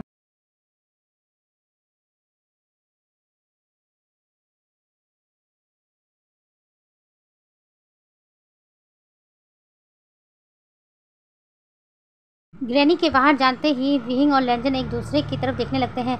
विहिंग देखता है कि लैंजन को काफ़ी ज़्यादा चोटें आई हैं, जिस वजह से विहिंग की आंखों से आंसू बहने लगते हैं। लैंजन जब ये देखता है कि विहिंग की आंखों से आंसू बह रहे हैं तो वह जल्दी से विहिंग के आंसुओं को पोंछता है और कहता है, तुम रो क्यों रहे हो? विहिंग इशारे से लैंजन की चोटों की तरफ दिखाता है और बोलता है कि तुमको बहुत ज़्यादा चोटें आई हैं। लैंजन फिर खुद को देखने लगता है। हाँ, उसको बहुत ज़्यादा चोटें लगी थी। वह अपने हाथ को टच करके देख रहा था, वहाँ से अभी भी हल्का हल्का खून बह रहा था। विंग लैंजन के सर को भी छूता है, वहाँ भी ब्लड के निशान थे। विंग जल्दी से उस रूम से बाहर निकल जाता है। लैंजन विंग को रोकने वाला था, लेकिन विंग उससे पहले ही कमरे से बाहर निकल जाता है और ग्रैनी के पास जाता है और ग्रैनी से कहता है कि उसके अल्फ़ा को बहुत ज़्यादा चोटें आई हैं, अगर ग्रैनी के पास मेडिसिन है तो दे दो। ग्रैनी विंग की बात सुनकर मुस्कुरा देती है। उसके बाद विंग को पानी, कपड़ा और मेडिसिन देती है और कहती है कि पहले उसके चोटों को अच्छी तरह साफ़ करना, फिर ये मेडिसिन लगाना। विंग हाँ में अपना सर हिलाता है और उसके बाद वह लैंजन के पास चला जाता है। लैंजन को बेड पर बैठने का इशारा करता है। लैंजन बैठ जाता है। उसके बाद विंग लैंजन की चोटों को साफ़ करने लगता है। उसके बाद उसमें मेडिसिन लगाता है। थोड़ी देर बाद ग्रैनी भी उनके पास आ जाती है। ग्रैनी ने उनके लिए खाना बना दिया था। ग्रैनी खाना लाकर विंग और लैंजन के सामने रखती है और कहती है, अभी तुम दोनों खाना खा लो। लैंजन एक बार खाने की तरफ और एक बार अपने हाथ की तरफ देख रहा था, क्योंकि उसके हाथों में चोट लगी थी। वह अपने हाथों से खाना नहीं खा सकता था। तभी विंग अपने हाथों से लैंजन को खाना खिलाने लगता है। ग्रैनी यह देखकर मुस्कुरा देती है और उस रूम से बाहर निकल जाती है। लैंजन देखता है कि विंग सिर्फ उसको ही खाना खिला रहा था। लैंजन इशारे में विंग को कहता है कि तुम भी खाना खा लो। विंग भी बताता है कि पहले मैं तुम्हें खाना खिलाऊंगा, उसके बाद खुद खाऊंगा। ऐसा कहकर विंग फिर से लैंजन को खाना खिलाने लगता है। लैंजन का जब पेट भर जाता है तो विंग को इशारे में बताता है कि उसका पेट भर चुका है, अब विंग खाना खा ले। विंग मुस्कुरा देता है। उसके बाद वह खुद का खाना खाने लगता है। विंग अपना खाना खा ही रहा था, तभी ग्रैनी, कांसा सेरन और गांव की कुछ ओमेगा वहाँ पर आ जाती है। विहिंग और लेंजन उन लोगों को वहाँ पर देखकर हैरान हो जाते हैं। वे दोनों जल्दी से खड़े हो जाते हैं और उन सबको ग्रीट करते हैं। कांग्सा सेरेन विहिंग के पास आती है और कहती है कि आज तुम्हारी शादी हुई है, इसलिए कुछ रस्में हैं जो तुम्हें और लेंजन को निभानी होगी। उसके बाद विहिंग लेंजन की तरफ देखता है और उससे समझाता है कि उन दोनों की आज शादी हुई है तो उन दोनों को कुछ रस्में निभानी पड़ेगी। लेंजन हाँ में अपना सर हिला देता है। उसके बाद कांग्सा सेरेन विहिंग को अपने साथ ले जाती है और ग्रैनी लेंजन के पास रहती है। लेंजन ग्रैनी से पूछता है कि विहिंग को कहाँ ले गए हैं। ग्रैनी बताती है कि तुम थोड़ा इंतजार करो, अभी थोड़ी देर में तुम्हें पता चल जाएगा। ऐसा कहकर ग्रैनी भी रूम से बाहर निकल जाती है। थोड़ी देर बाद ग्रैनी वापस रूम में आती है तो उनके हाथ में रेड कलर के बहुत सुंदर हाम्पू थे। वह उन हाम्पू को लेंजन को देती है और कहती है इन्हें पहन लो। लेंजन उन हाम्पू की तरफ देखता है और कहता है ये क्या है ग्रैनी। ग्रैनी लेंजन की तरफ देखती है और मुस्कुरा देती है और इशारे में चुप रहने को कहती है और कहती है कि इन कपड़ों को पहन लो। लेंजन उन कपड़ों को पहन लेता है। थोड़ी देर बाद कांग्सा सेरेन विहिंग को लेकर वहाँ आ जाते हैं। विहिंग को जब लेंजन देखता है तो हैरान हो जाता है क्योंकि विहिंग को बहुत सुंदर तरीके से सजाया गया था। कांग्सा सेरेन लेंजन की तरफ देखती है और विहिंग का हाथ लेंजन के हाथ में देते हुए इशारे में कहती है कि मैंने अपने ओमेगा बेटे का हाथ तुम्हारे हाथ में दिया है, इसका अच्छी तरह ख्याल रखना। लेंजन कांग्सा सेरेन का इशारा समझ जाता है और हाँ में अपना सर हिलाता है और कहता है कि मैं सारी ज़िंदगी इसका ख्याल रखूँगा। इसके बाद कांग्सा सेरेन ग्रैनी और गांव की ओमेगा औरतें उस रूम से बाहर निकल जाती हैं और बाहर से रूम का दरवाज़ा बंद कर देती हैं। लेंजन उन लोगों को ऐसा करता देखकर समझ जाता है क्योंकि आज उसकी और विहिंग की वेडिंग हुई है, जिसका मतलब है आज रात को उन दोनों की वेडिंग नाइट है। लेंजन विहिंग की तरफ देखता है तो विहिंग शर्मा के अपनी नज़रें नीचे कर लेता है। लेंजन विहिंग के पास जाता है और विहिंग का हाथ पकड़ता है और उसे लाकर बेड पर बैठा देता है और उसके पास बैठ जाता है। फिर उसके बाद इशारे में कहता है क्या तुम इस शादी से खुश हो। विहिंग हाँ में अपना सर हिला देता है और शर्मा कर फिर से अपनी नज़रें नीचे कर लेता है। यह देखकर लेंजन के भी चेहरे पर एक स्माइल आ जाती है। लेंजन धीरे धीरे विहिंग के करीब बढ़ता है। विहिंग का तो दिल जोरों से धड़क रहा था। विहिंग वांगजी की तरफ देखता है। आगे क्या हुआ वो मैं फरवरी के 30 तारीख को बता दूंगी, तब तक आप लोग थोड़ा इंतजार कर लेना। यहाँ से हम सीधे नेक्स्ट मॉर्निंग का सीन दिखाते हैं। वांगजी की आंखें खुलती है तो वह देखता है विहिंग उसके बाहों में सोया हुआ था।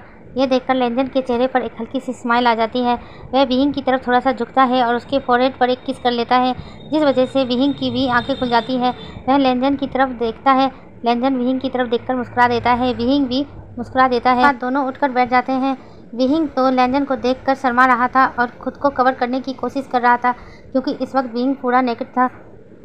लेंजन जब यह देखता है तो मुस्कुरा देता है और इशारे में बताता है तुम मुझसे क्या छुपा रहे हो, मैंने तो सब कुछ देख लिया है। विहिंग जब यह सुनता है तो वह शर्मा जाता है और लेंजन के ही बाहों में खुद को छुपा लेता है। लेंजन प्यार से विहिंग के पीठ को सहलाने लगता है। उनके रूम के दरवाजे पर दस्तक होती है। लेंजन और विहिंग एक दूसरे की तरफ देखते हैं। लेंजन जल्दी से अपने कपड़े पहनने लगता है। विहिंग भी अपने कपड़े पहनने लगता है।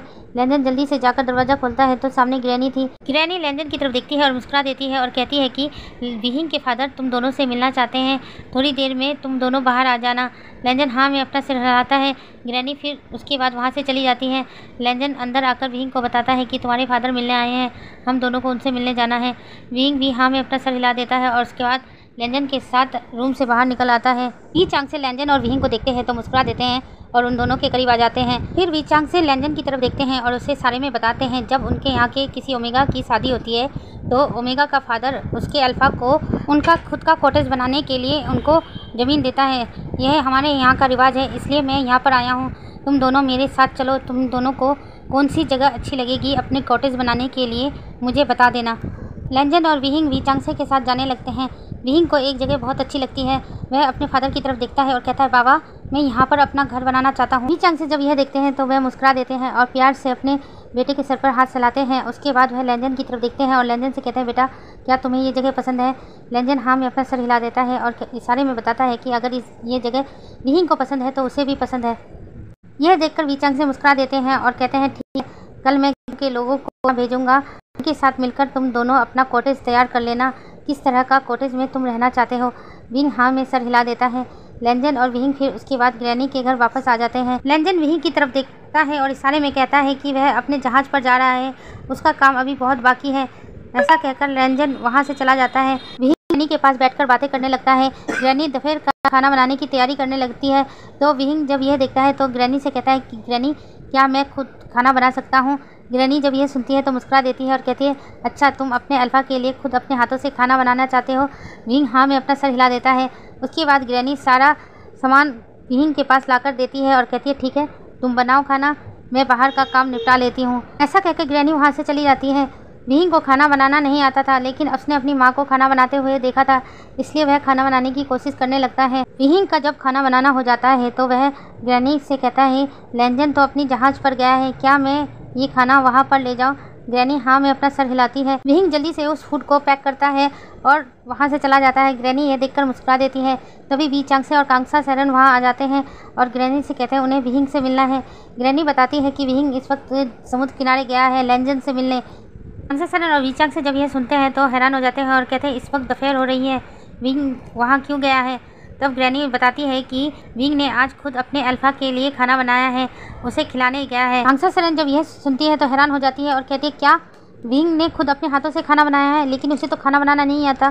ग्रैनी कहती है कि मुझे तो नहीं पता, उसने अपने हाथों से ही खाना बनाकर वह लैंजन के लिए लेकर गया है। भी कांगसा सेरन की नज़र टेबल पर जाती है जहाँ विहिंग ने थोड़े बहुत खाना बचा रखा था। कांगसा सेरन जल्दी से जाकर उस खाने को टेस्ट करती है। खाना खाते ही वह जल्दी से अपने मुंह पर हाथ रख देती है और वी चांगसे की तरफ देखने लगती है। वी चांगसे हैरानी से कांगसा सेरन की तरफ देखता है और कहता है क्या हुआ है, तुमने अजीब तरह का मुंह क्यों बनाया? कांगसा सेरन वी चांगसे की तरफ देखती है और जल्दी से वहाँ से एक चम्मच खाना लेती है और वी चांगसे के मुंह में दे देती है।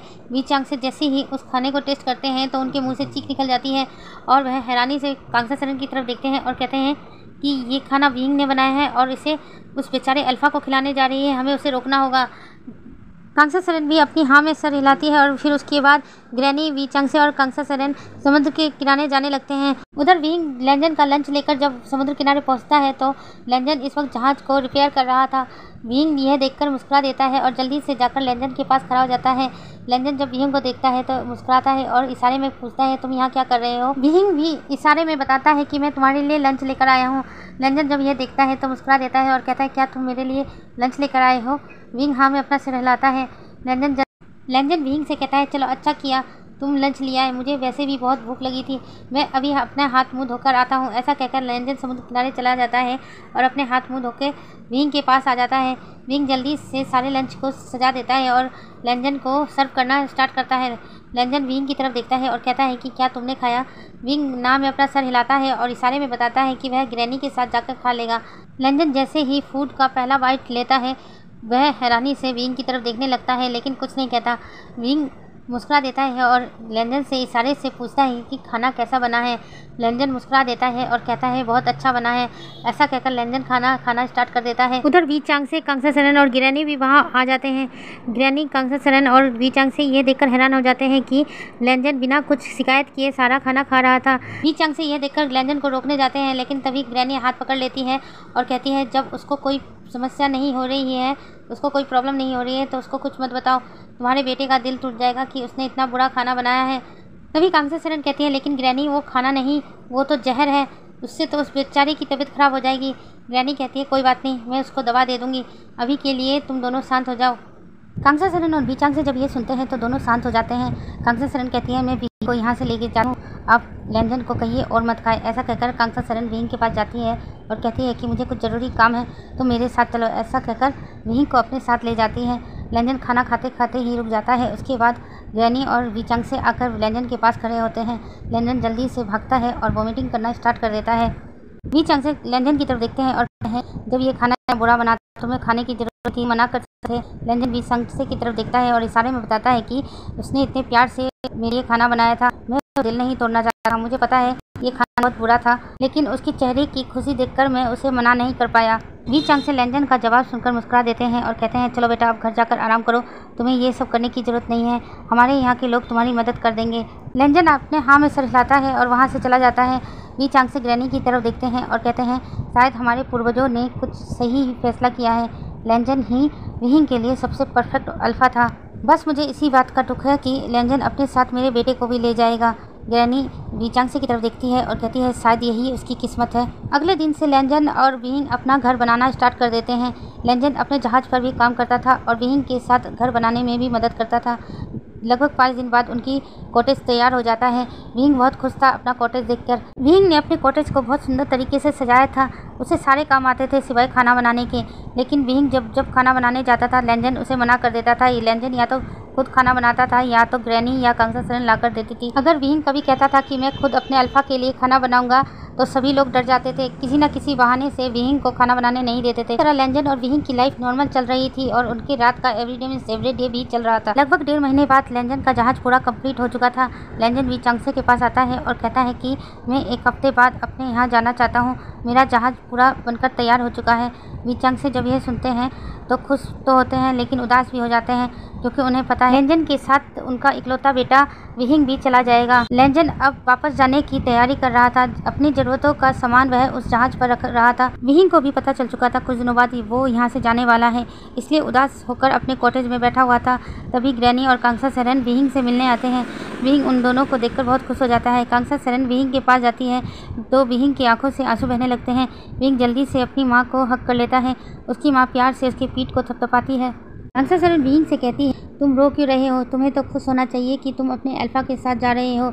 हमारे अल्फा ने उस अल्फा को तुम्हारे लिए चुना है और तुम्हारा अल्फा तुमसे बहुत प्यार करता है, ये हम सब लोग देख ही चुके हैं।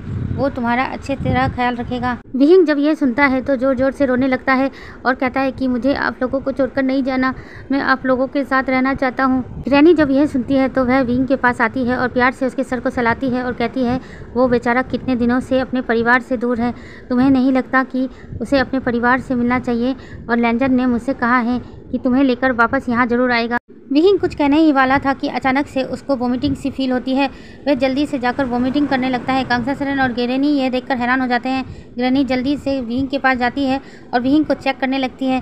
विहिंग को चेक करने के बाद ग्रैनी के चेहरे पर एक मुस्कान आ जाती है। वह कांग्सा सेरेन की तरफ देखती है और कहती है, घबराने की बात नहीं है, विहिंग प्रेग्नेंट है। विहिंग जब ग्रैनी की यह बात सुनता है तो जल्दी से अपने स्टमक में हाथ रख लेता है और हैरानी से ग्रैनी की तरफ देखने लगता है। ग्रैनी मुस्कुराकर विहिंग की तरफ देखती है और हाँ में अपना सर हिलाती है। विहिंग भी बहुत खुश हो जाता है लेकिन उसकी आंखों में आंसू आ रहे थे। विहिंग जल्दी से अपनी आंखों के आंसुओं को पोंछता है और कहता है कि मैं ये बात अपने अल्फा को बताने जा रहा हूँ। ऐसा कहकर विहिंग वहाँ से निकल जाता है।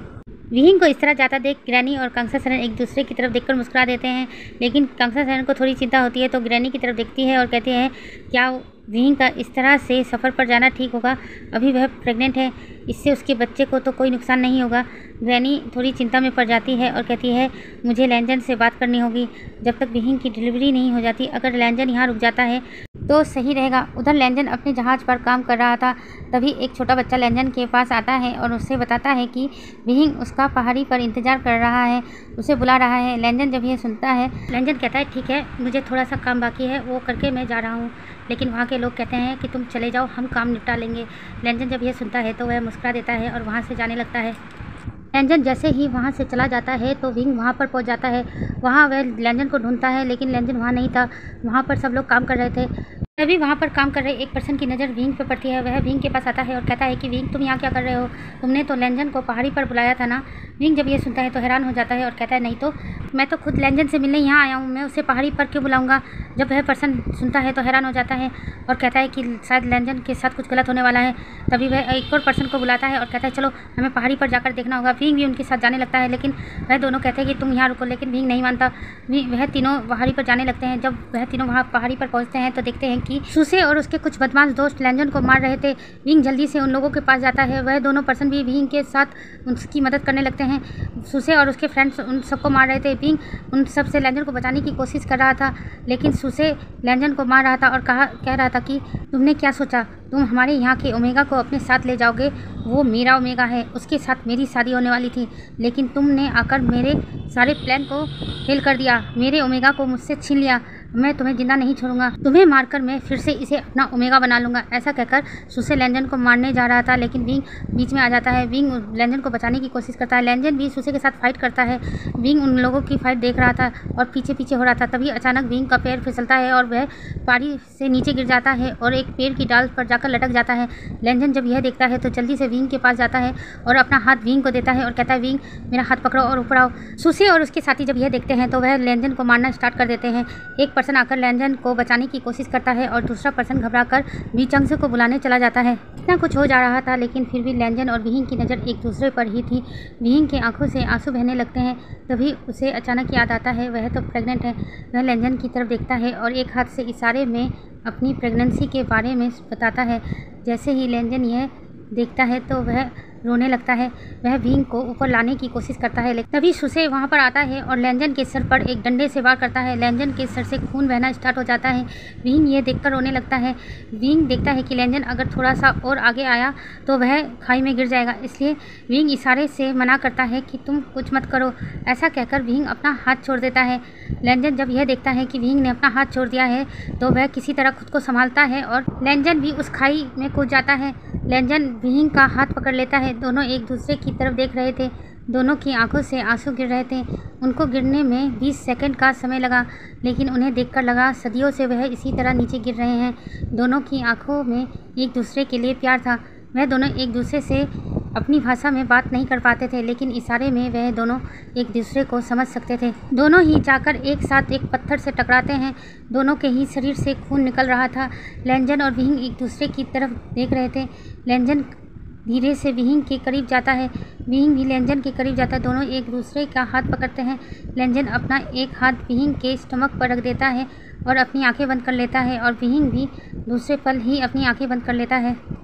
तभी अचानक व्यूजियन की आंखें खुलती है। वह बहुत ज़ोर ज़ोर से चिल्लाने लगता है और रोने लगता है और कहता है लैंजन लैंजन करके वह चिल्लाया जा रहा था। तभी वांगजी वहाँ पर आ जाता है और व्यूजियन को हक कर लेता है और कहता है विंग शांत हो जाओ, शांत हो जाओ, सब कुछ ठीक है, देखो मैं ठीक हूँ, विंग शांत हो जाओ। लेकिन व्यूजियन शांत नहीं हो रहा था।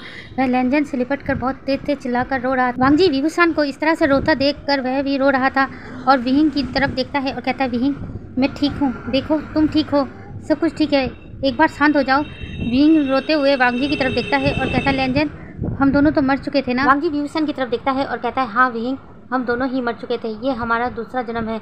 विंग जब यह सुनता है तो हैरानी से वांगजी की तरफ देखने लगता है और कहता है क्या?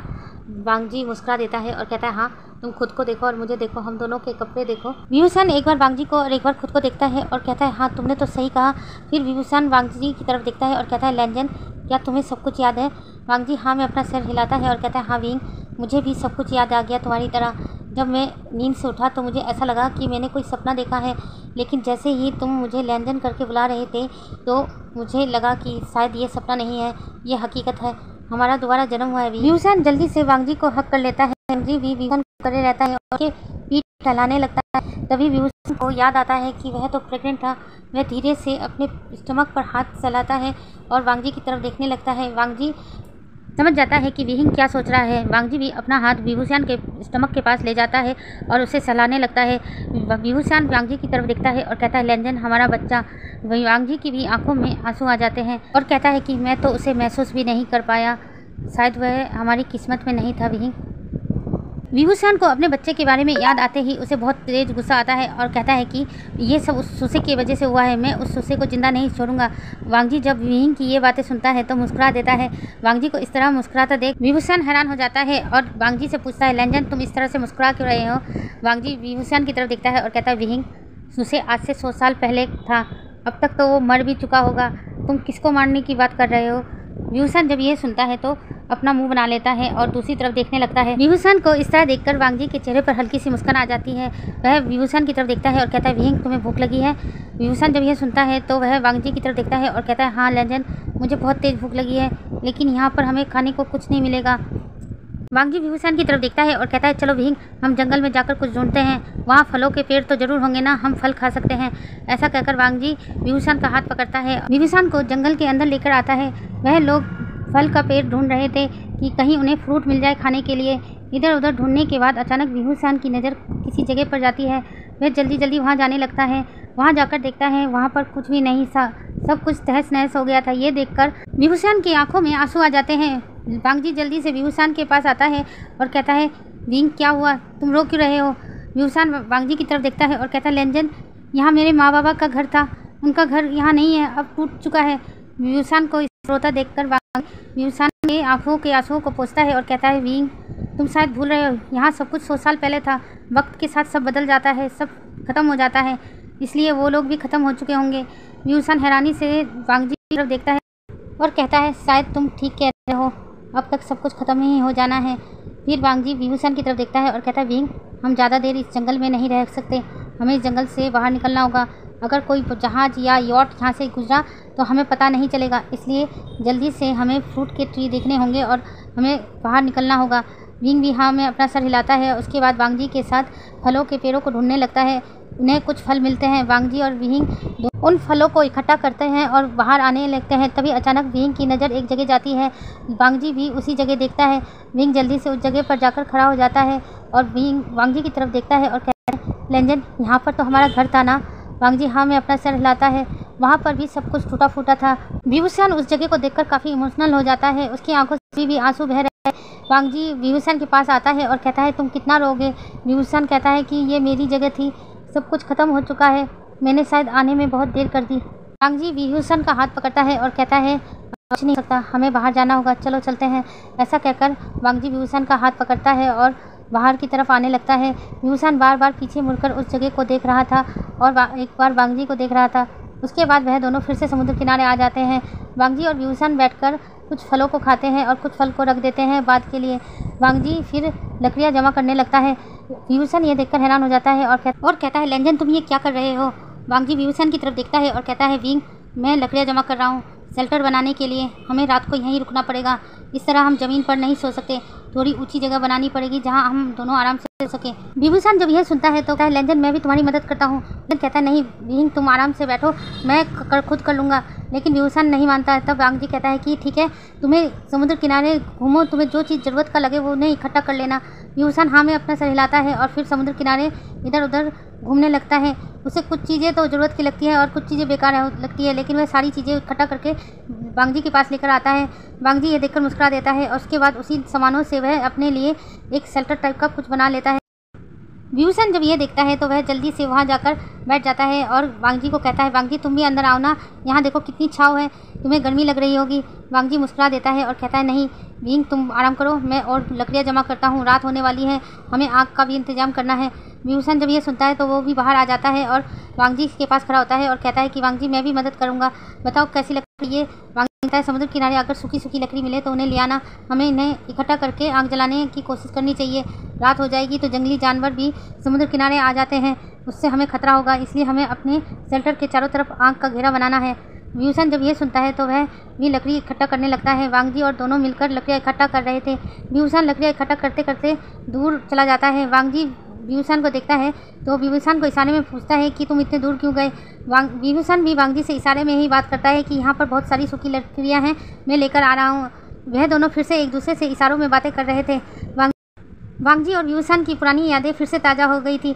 वह दोनों एक दूसरे की तरफ देखकर मुस्कुरा रहे थे। उसके बाद विभूषण और वांगजी ने मिलकर लकड़ियाँ इकट्ठा कर ली थी। वांगजी ने अपने शेल्टर के चारों तरफ आग का घेरा बना लिया था। अब उन्हें लकड़ी में आग लगानी। वांगजी इधर देखता है, घास फूस को लकड़ियों के बीच में रखकर वह पत्थरों से आग जलाने की कोशिश कर रहा था, लेकिन बहुत देर हो जाने के बावजूद भी वह आग नहीं जला पा रहा था। विभूषण काफ़ी देर से देख रहा था। उसके बाद वांगजी से कहता है, वांगजी, तुम क्या कर रहे हो? वांगजी कहता है, मैं आग जलाने की कोशिश कर रहा हूँ विंग। विभूषण अपने जेब से एक लाइटर निकाल कर वांगजी को देता है। वांगजी हैरानी से विभूषण की तरफ देखता है और कहता है, विंग, तुम सिगरेट पीते हो? विभूषण हाँ में अपना सर हिलाता है। वांगजी गुस्से से विभूषण की तरफ देखता है और कहता है, धूम्रपान सेहत के लिए हानिकारक है, इसके बाद तुम सिगरेट मत पीना। विभूषण हाँ में अपना सर हिला देता है क्योंकि वह अभी अपने अल्फा से बहस नहीं करना चाहता था। इसके बाद वांगजी लाइटर से आग जलाता है। विभूषण और वांगजी दोनों एक साथ शेल्टर में बैठे हुए थे और आग को देख रहे थे। फिर धीरे धीरे रात होने लगी थी। विभूषण और वांगजी एक दूसरे की तरफ देखते हैं। विभूषण वांगजी की तरफ देखता है और कहता है, लेजेंड, अब भूख लग रही है। वांगजी ने फल बचा रखे थे, विभूषण को देता है। विभूषण फिर खाने लगता है, लेकिन वांगजी ने एक भी फल लाया था। ये देखकर विभूषण अपना खाया हुआ फल वांगजी को देता है और कहता है, इसे खाओ। वांगजी उस फल को ले लेता है और खाने लगता है। उन लोगों का खाना पीना होने के बाद वांगजी विभूषण की तरफ देखता है और कहता है, विभूषण, रात हो चुकी है, तुम्हें नींद आ रही है? विभूषण नाम में सर हिलाता है और कहता है, मैं इस वक्त समुद्र के किनारे घूमना चाहता हूँ। वांगजी जब यह सुनता है तो कहता है, चलो ठीक है, हम दोनों घूम कर आते हैं। ऐसा कहकर वह दोनों समुद्र के किनारे घूम रहे थे। उन्हें समुद्र बहुत ही खूबसूरत लग रहा था। चांदनी रात थी, जिस वजह से समुद्र की खूबसूरती और भी बढ़ गई थी। थोड़ी देर वह समुद्र के किनारे बैठे रहने के बाद विभूषण कहता है, लेजेंड, मुझे नींद आ रही है। वांगजी जब यह सुनता है तो कहता है, चलो ठीक है, चलते हैं। लेकिन विभूषण वहाँ से हिलता नहीं है। वांगजी जब यह देखता है तो कहता है, विंग, क्या हुआ? विभूषण वांगजी की तरफ देखता है और मुस्कुरा देता है और कहता है, लेजेंड, पहले की तरह मुझे गोद में उठाकर ले चलो ना। वांगजी जब यह सुनता है तो उसे कुछ याद आता है। जब पहले वह दोनों यहाँ रहते थे, अक्सर विंग रात को समुद्र किनारे घूमने आता था तो वांगजी उसे इसी तरह ब्राइडल स्टाइल में कैरी करके अपने कॉटेज तक ले जाया करता था। वांगजी जब ये याद करता है तो उसके चेहरे पर स्माइल आ जाती है। वह जल्दी से विभूषण के पास जाता है और विभूषण को ब्राइडल स्टाइल में कैरी कर अपने शेल्टर तक पहुंचता है। वहां जाकर विभूषण को लेटा देता है और विभूषण साइड में आकर खुद भी लेट जाता है और वांगजी अपनी आंखें बंद कर लेता है। विभूषण जब यह देखता है कि वांगजी ने अपनी आंखें बंद कर ली है तो वह वांगजी को बुलाता है और कहता है, लेंजन क्या तुम सो गए? वांगजी जल्दी से अपनी आंखें खोलता है और विभूषण की तरफ देखता है और कहता है, नहीं, सोने की कोशिश कर रहा हूँ। क्यों, कुछ प्रॉब्लम है? विभूषण वांगजी की तरफ देखता है और कहता है, नहीं, एक्चुअली में मुझे नींद नहीं आ रही है। वांगजी जब यह सुनता है तो कहता है, अभी थोड़ी देर पहले तो तुम कह रहे थे तुम्हें नींद आ रही है। विभूषण कहता है, हाँ आ रही है, लेकिन अब नहीं आ रही है। वांगजी जब यह सुनता है तो वह उठ के बैठ जाता है और विभूषण की तरफ देखने लगता है और कहता है, तो अब तुम क्या करना चाहते हो? विभूषण मुस्कुरा देता है और कहता है, मुझे नींद आ जाएगी, लेकिन अगर तुम एक गुड नाइट किस दे दो तो। वांगजी जब यह सुनता है तो हैरान हो जाता है और हैरानी से विभूषण की तरफ देखने लगता है और कहता है, चुपचाप आंखें बंद करके सो जाओ। विभूषण जब यह सुनता है तो वह भी उठकर बैठ जाता है और वांगजी की तरफ देखता है और कहता है, तुम पहले बहुत अच्छे थे, तुम पहले मुझे कितना प्यार करते थे और अब देखो तुम कैसे हो गए हो, तुम मुझे बिल्कुल भी प्यार नहीं करते। इस बार मैं अगर यहाँ से बचकर चला गया ना तो मैं तुमसे शादी नहीं करूँगा, मैं अपने लिए किसी और अल्फा को ढूंढ लूँगा। वांगजी जैसे ही यह सुनता है तो वह जल्दी से विभूषण के लिप्स को कैप्चर कर लेता है और उसे किस करने लगता है। विभूषण एक डेविल स्माइल देता है और अपने मन में सोचता है, मुझे पता था किसी भी अल्फा के सामने अगर उसका ओमेगा किसी और अल्फा का नाम लेता है तो वह अल्फा जेलस हो जाता है। ऐसा सोचकर वह वांगजी के किस को रिस्पॉन्स दे रहा था। धीरे धीरे उनका किस डीप और पैशनेट हो जा रहा था। धीरे धीरे उन दोनों के हाथ एक दूसरे के बॉडी पर जा रहे थे। वह एक दूसरे के कपड़ों को खोलना स्टार्ट कर दे रहे थे। देखते ही देखते उनका एवरीडे मीन्स एवरीडे स्टार्ट हो जाता है। यहाँ से सीन शिफ्ट करके 3 दिन बाद का सीन दिखाते हैं। विभूषण और वांगजी को वहाँ पर रहते हुए 3 दिन हो चुके थे, लेकिन अभी तक कोई जहाज या यॉट वहाँ से नहीं गुजरा था। वांगजी काफ़ी परेशान हो रहा था। विभूषण वांगजी को परेशान देखकर कहता है, क्या बात है, तुम परेशान क्यों हो? वांगजी कहता है, विंग, मुझे मेरी माँ की चिंता हो रही है। काफ़ी दिन हो गए हमें यहाँ रहते हुए, लेकिन अभी तक हम यहाँ से बाहर नहीं निकल पाए हैं। उधर मेरी माँ हॉस्पिटल में है, मुझे उनका ऑपरेशन भी करवाना है। यहाँ से मैं कब निकलूँगा और मैं अपनी माँ का ऑपरेशन कब कराऊँगा, मुझे इसी बात की चिंता हो रही है। विभूषण वांगजी के कंधे पर हाथ रखता है और कहता है, तुम चिंता मत करो, एक बार हम दोनों यहाँ से बाहर निकल जाएंगे तो मैं खुद तुम्हारी माँ का ऑपरेशन करवाऊँगा। अभी वांगजी और विभूषण को यॉट की आवाज़ सुनाई देती है। वह दोनों जल्दी से समुद्र के किनारे भागने लगते हैं और यॉट को अपनी तरफ बुलाने का इशारा करते हैं। वह दोनों हेल्प का साइन बनाते हैं। विभूषण और वांगजी देखते हैं कि यॉट तो उनकी तरफ ही आ रहा है। यह देखकर वह दोनों एक दूसरे की तरफ देखकर मुस्कुरा देते हैं। यॉट जब किनारे पहुंचता है तो रुक जाता है और उसमें से मैडम यू, जियांग फेमिया और कुछ पर्सन बाहर निकलते हैं। जियांग फेमिया और मैडम यू को देखकर विभूषण बहुत खुश हो जाता है और भागकर उनके पास जाने लगता है, लेकिन तभी वांगजी विभूषण का हाथ पकड़ लेता है और विभूषण को अपने पीछे छुपा देता है। विभूषण यह देखकर हैरान हो जाता है और कहता है, लेंजन, ये तुम क्या कर रहे हो? वो दोनों मेरे मॉम डैड है, वह दोनों हमें बचाने आए हैं। वांगजी विभूषण की बात सुनकर विभूषण से कहता है, हो सकता है ये दोनों तुम्हारे माँ बाप हों, लेकिन इनके साथ जो पर्सन आए हैं ये लोग वही हैं जिन्होंने उस दिन जहाज पर तुम पर हमला किया था।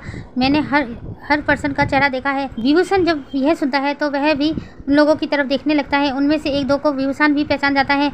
विभूषण घबरा जाता है और कहता है, मॉम डैड, आप वहाँ से हटिए, ये लोग अच्छे लोग नहीं हैं, ये लोग आपको भी मार डालेंगे। इन लोगों ने मुझे मारने की कोशिश की। मैडम यू और जियांग फेमिया जब यह सुनते हैं तो वह दोनों एक डेविल स्माइल करते हैं और उनमें से एक पर्सन को मैडम यू जोर से थप्पड़ मारती है और कहती है, तुम लोगों को मैंने एक काम दिया था कि इसको मारने का, लेकिन तुम लोगों ने क्या किया, इसे जिंदा ही छोड़ दिया। देखा, ये यहाँ पर जिंदा है और मज़े कर रहा है। विभूषण जब यह सुनता है तो हैरानी से मैडम यू की तरफ देखने लगता है और कहता है, मॉम, आप ये क्या कह रही हैं? मैडम यू विभूषण की तरफ देखती है और कहती है, कौन मॉम? मैं तुम्हारी कोई मॉम नहीं हूँ, मैं तो तुम्हारी माँ की कजन सिस्टर थी। तुम्हारी माँ और मैं दोनों बहनें थी, हम दोनों एक ही परिवार में थे, लेकिन तुम्हारी माँ की शादी एक अमीर इंसान से हो गई थी और मेरी शादी एक मिडिल क्लास फैमिली से। तुम्हारे फादर की डेथ के बाद तुम्हारी मॉम ने मुझे और मेरे हस्बैंड को अपने मेंशन में रहने के लिए बुलाया था। तुम्हारे फादर की डेथ एक कार एक्सीडेंट में हो गई थी। उस वक्त तुम्हारी मॉम प्रेग्नेंट थी और वह इतने बड़े मेंशन में अकेले नहीं रहना चाहती थी, इसलिए मुझे वहाँ पर बुला लिया। लेकिन जिस वक्त तुम्हारा बर्थ हुआ तुम्हारी मॉम की भी डेथ हो गई। तुम्हारी मॉम ने मुझे और मेरे हस्बैंड को तुम्हारा गार्डियन बना दिया था और तुम्हारी सारी प्रॉपर्टी का केयर टेकर। लेकिन तुम्हारी प्रॉपर्टी हमें नहीं मिल सकती थी क्योंकि तुम्हारी मॉम ने अपना बिल इस तरह से बनाया था कि अगर तुम्हारे 20 साल होने से पहले अगर तुम्हारी डेथ हो जाती है तो तुम्हारी सारी प्रॉपर्टी ऑर्फनेज को चली जाएगी। इसलिए 20 सालों से हम तुम्हें पाल रहे हैं, माँ बाप का प्यार दे रहे हैं, लेकिन पिछले मंथ तुम पूरे 20 साल के हो चुके हो, सारी प्रॉपर्टी तुम्हारे नाम हो चुकी है। अब अगर तुम्हारी डेथ हो जाती है तो तुम्हारी प्रॉपर्टी ऑटोमेटिक हमारे हो जाएगी। व्यूसान जब यह सुनता है तो उसकी आंखों से आंसू बहने लगते हैं। वह वांगजी की तरफ देखता है और कहता है, लेंजन, इन लोगों ने मुझे 20 सालों से सिर्फ मेरी प्रॉपर्टी के लिए पाल रहे थे, मुझे माँ बाप का प्यार दे रहे थे, ये लोग कितने बुरे हैं। ऐसा कहकर व्यूसान वांगजी को हक कर लेता है। मैडम यू और जियांग फेमिया उन दोनों को देख रहे थे। मैडम यू गुस्से से अपने गार्ड्स की तरफ देखती है और कहती है कि तुम लोग मेरी शक्ल क्या देख रहे हो, इन दोनों को अभी इसी वक्त मार दो। वांगजी जब यह सुनता है तो वह घबरा जाता है। वह जल्दी से व्यूसान का हाथ पकड़ता है और कहता है, विंग, हमें अभी इसी वक्त यहाँ से जाना होगा, इनके पास हथियार है, हम इनसे लड़ नहीं सकते। ऐसा कहकर जंगल की तरफ भागने लगता है। मैडम यू, जियांग फेमिया और उनके गार्ड्स भी वांगजी और व्यूसान का पीछा करने लगते हैं। वह दोनों भागते भागते उसी पहाड़ी पर आ जाते हैं जहाँ पर से उनकी डेथ हुई थी। व्यूसान उस जगह को देखकर पहचान जाता है और वह वांगजी की तरफ देखता है और कहता है, लेंजन, हम तो फिर से उसी जगह पर आ गए हैं, क्या इस बार भी हमारी कहानी यहीं पर ख़त्म होगी? लेंजन व्यूसान की तरफ देखता है और कहता है, नहीं पता विंग, लेकिन जो होगा हम साथ रहेंगे। व्यूसान भी हाँ में अपना सर हिलाता है। इतने में मैडम यू भी वहाँ आ जाती है। मैडम यू जब देखती है कि व्यूसान और वह अल्फ़ा एक जगह खड़े हैं तो मैडम यू स्मक करती है और व्यूसान की तरफ देखती है और कहती है, अब तुम्हें यहाँ पर हमसे कौन बचाएगा और अब तुम दोनों कहाँ तक भागोगे? मैडम यू अपने गार्ड्स की तरफ देखती है और इशारा करती है कि ख़त्म कर दो इन दोनों को। वह गार्ड्स उन दोनों की तरफ बढ़ने लगते हैं। वांगजी जल्दी से उन गार्ड्स के पास पहुंचता है और उनके साथ फाइटिंग करना स्टार्ट कर देता है। व्यूसान अभी भी उस पहाड़ी के किनारे पर खड़ा था और सब देख रहा था। उसकी आंखों से आंसू बह रहे थे। वांगजी उन लोगों से लड़ रहा था, लेकिन धीरे धीरे वांगजी भी कमज़ोर पड़ रहा था। मैडम यू जब यह देखती है कि व्यूसान पहाड़ी के किनारे पर खड़ा है तो मैडम यू खुद व्यूसान की तरफ बढ़ने लगती है। व्यूसान मैडम यू को देखकर अपने कदम पीछे लेने लगता है, लेकिन तभी अचानक व्यूसान का पैर स्लिप हो जाता है और वह पहाड़ी से पिछली बार की तरह गिर जाता है। वांगजी जब यह देखता है तो वह घबरा जाता है और जल्दी से पहाड़ी के पास आकर देखता है तो व्यूसान पहली बार की तरह ही पेड़ से लटका हुआ है और वांगजी की तरफ देख रहा है। वांगजी जल्दी से अपना हाथ आगे बढ़ाता है और कहता है, विंग, मेरा हाथ पकड़ो और इस बार ऊपर आने की कोशिश करना, इस बार गलती से भी अपना हाथ मत छोड़ना। इतने में मैडम यू के गार्ड्स आकर वांगजी को पीछे से पीटना स्टार्ट कर देते हैं। वांगजी को मार रहे थे। व्यूसान ये सब देख रहा था। उसकी आंखों से आंसू बहने लगे थे। तभी वह अपनी आंखें बंद करता है और अपने मन में सोचता है, बाबा, क्या इस बार हम फिर से मर जाएंगे? प्लीज़ हमारी आकर मदद कीजिए, आप जहाँ कहीं भी हो, बाबा प्लीज़ हमारी मदद कीजिए ना। ऐसा कहकर व्यूसान रोने लगता है। मैडम यू अपने गार्ड्स की तरफ देखती है और कहती है कि पहले इस अल्फ़ा को इस खाई में फेंको, वह तो अपना आप ही मर जाएगा। गार्ड जब यह सुनते हैं तो वह वांगजी को उठाते हैं और खाई में फेंकने जाते हैं, लेकिन तभी एक अचानक से नीली रोशनी वहां आती है और उन गार्ड्स को दूर फेंक देती है। वांगजी हैरानी से उस रोशनी की तरफ देखने लगता है। तभी वह रोशनी नीचे खाई की तरफ जाती है और व्यूसान का हाथ पकड़कर उसे ऊपर ले आती है। व्यूसान ने अभी भी अपनी आंखें बंद कर रखी थी। तभी अचानक व्यूसान को महसूस होता है कि वह अभी लटका हुआ नहीं है, तो वह अपनी आंखें खोलता है तो सामने एक नीली रोशनी को देखता है। अब वह रोशनी धीरे धीरे अपना आकार लेने लगी थी। व्यूसान जब उस रोशनी को पूरी तरह से देखता है तो उसकी आंखों में आंसू आ जाते हैं। व्यूसान भागकर उस रोशनी को हक कर लेता है और कहता है, बाबा, आप आ गए मुझे बचाने के लिए। वीचांग से मुस्कुरा देते हैं और कहते हैं, हाँ, मेरा बेटा मुसीबत में है और मुझे बुलाए, मैं नहीं आऊँगा। ऐसा कहकर वीचांग से व्यूसान के सर पर हाथ चलाते हैं। उसके बाद वह वांगजी की तरफ देखते हैं और कहते हैं, मुझे पता था तुम दोनों यहाँ ज़रूर आओगे, तुम्हारी अमानत अभी भी मैंने संभाल रखी है। वांगजी और व्यूसान एक दूसरे की तरफ हैरानी से देखते हैं और फिर उसके बाद वीचांग से की तरफ देखते हैं और कहते हैं, कौन सी अमानत? मैडम यू, जियांग फेमिया और उनके गार्ड्स हैरानी से इधर उधर देख रहे थे, क्योंकि वीचांग से को सिवाय वांगजी और व्यूसान के कोई भी नहीं देख पा रहा था। वीचांग से व्यूसान और वांगजी की तरफ देखते हैं और मुस्कुरा देते हैं और कहते हैं, वक्त रहते तुम्हें पता चल जाएगा। पहले मैं इन लोगों को तो सबक सिखा दूं जिन्होंने मेरे बच्चों को मारने की हिम्मत की है। ऐसा कहकर वीचांग से मैडम यू, जियांग फेमिया और उनके गार्ड्स की तरफ देखने लगते हैं। जियांग फेमिया पहले उन मैडम यू के गार्ड्स को बहुत बुरी तरह से पीटना शुरू कर देते हैं। वह गार्ड्स भी हैरानी से इधर उधर देख रहे थे और मार खा रहे थे। जियांग फेमिया कभी किसी पर हाथ नहीं उठाते थे, लेकिन आज अपने बेटे के लिए उन्होंने इन गार्ड्स को पीटना शुरू कर दिया। उनका गुस्सा धीरे धीरे बढ़ रहा था। उन गार्ड्स को अच्छी तरह पीटने के बाद वह मैडम यू जियांग फेमिया की तरफ बढ़ने लगते हैं, लेकिन तभी व्यूसान चिल्लाकर कहता है, बाबा नहीं, आप उन लोगों को मत करना। वांगजी और वीचांग से हैरानी से व्यूसान की तरफ देखने लगते हैं। व्यूसान वीचांग से की तरफ देखता है और कहता है, बाबा, इन्होंने पैसों की लालच में ही सही, मेरी प्रॉपर्टी की लालच में ही सही, इतने सालों से मुझे अपने पास रखा, मेरा ख्याल रखा, मेरी हर ज़रूरतों वो मुझे ला कर दिया। भले ही इनको अंदर लालच भरा था, लेकिन इन्होंने एक सगे माँ बाप की तरह मुझे प्यार दिया। मुझे कभी भी ये महसूस नहीं हुआ कि ये दोनों मेरे सगे माँ बाप नहीं हैं। प्लीज़ इन लोगों को मत मारिए, अगर आप इन्हों को कुछ करोगे तो मुझे बहुत तकलीफ़ होगी। ऐसा कहकर व्यूसान की आंखों से आंसू बहने लगते हैं। से गुस्से से मैडम और जामिया तरफ देख रहे थे। जांग फेंग और मैडम जब ये कहते हैं तो उनके भी आंखों से आंसू बहने लगते हैं। अब विभूषण मैडम यू और जांग फेमिया की तरफ देखता है और कहता है, आप लोगों को मेरी प्रॉपर्टी चाहिए थी ना, जाओ मैंने आपको अपनी प्रॉपर्टी दे दी। आप सब लोगों से कहिए कि विभूषण मर चुका है, अब विभूषण कभी भी वापस नहीं आएगा। मुझे मेरी प्रॉपर्टी से कुछ भी नहीं चाहिए, मेरा इतना कैपेबल कि मुझे संभाल सकता है। ऐसा कहकर विभूषण बांगजी की तरफ देखने लगता है। बांगजी के चेहरे पर एक हल्की सी मुस्कान आ जाती है। उसके बाद मैडम यू, जियांग फेमिया और उनके गार्ड्स वहां से चले जाते हैं। उन लोगों के वहां से जाते ही विभूषण जल्दी से भागकर वी चांगसे के पास आता है और उन्हें फिर से हक कर लेता है। वी चांगसे भी अपने बेटे को हक करके काफ़ी देर तक खड़े रहते हैं। उसके बाद विभूषण वी चांगसे से दूर होता है और कहता है, बाबा आप मेरे कहने पर एक बार में ही आ गए।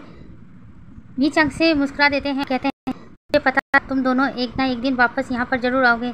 बांगजी जब यह सुनता है तो हैरानी से चांगसे की देखने लगता है और कहता है, आप क्या कह रहे हैं, मेरी कुछ समझ में नहीं आ रहा है। वी चांगसे बांगजी की तरफ देखकर मुस्कुरा देते हैं और कहते हैं, जिस दिन तुम दोनों की मौत हुई थी और तुम दोनों की लाश पहाड़ी के नीचे पड़ी हुई थी, हम सब लोग पहाड़ी पर आए थे और तुम दोनों को देख रहे थे।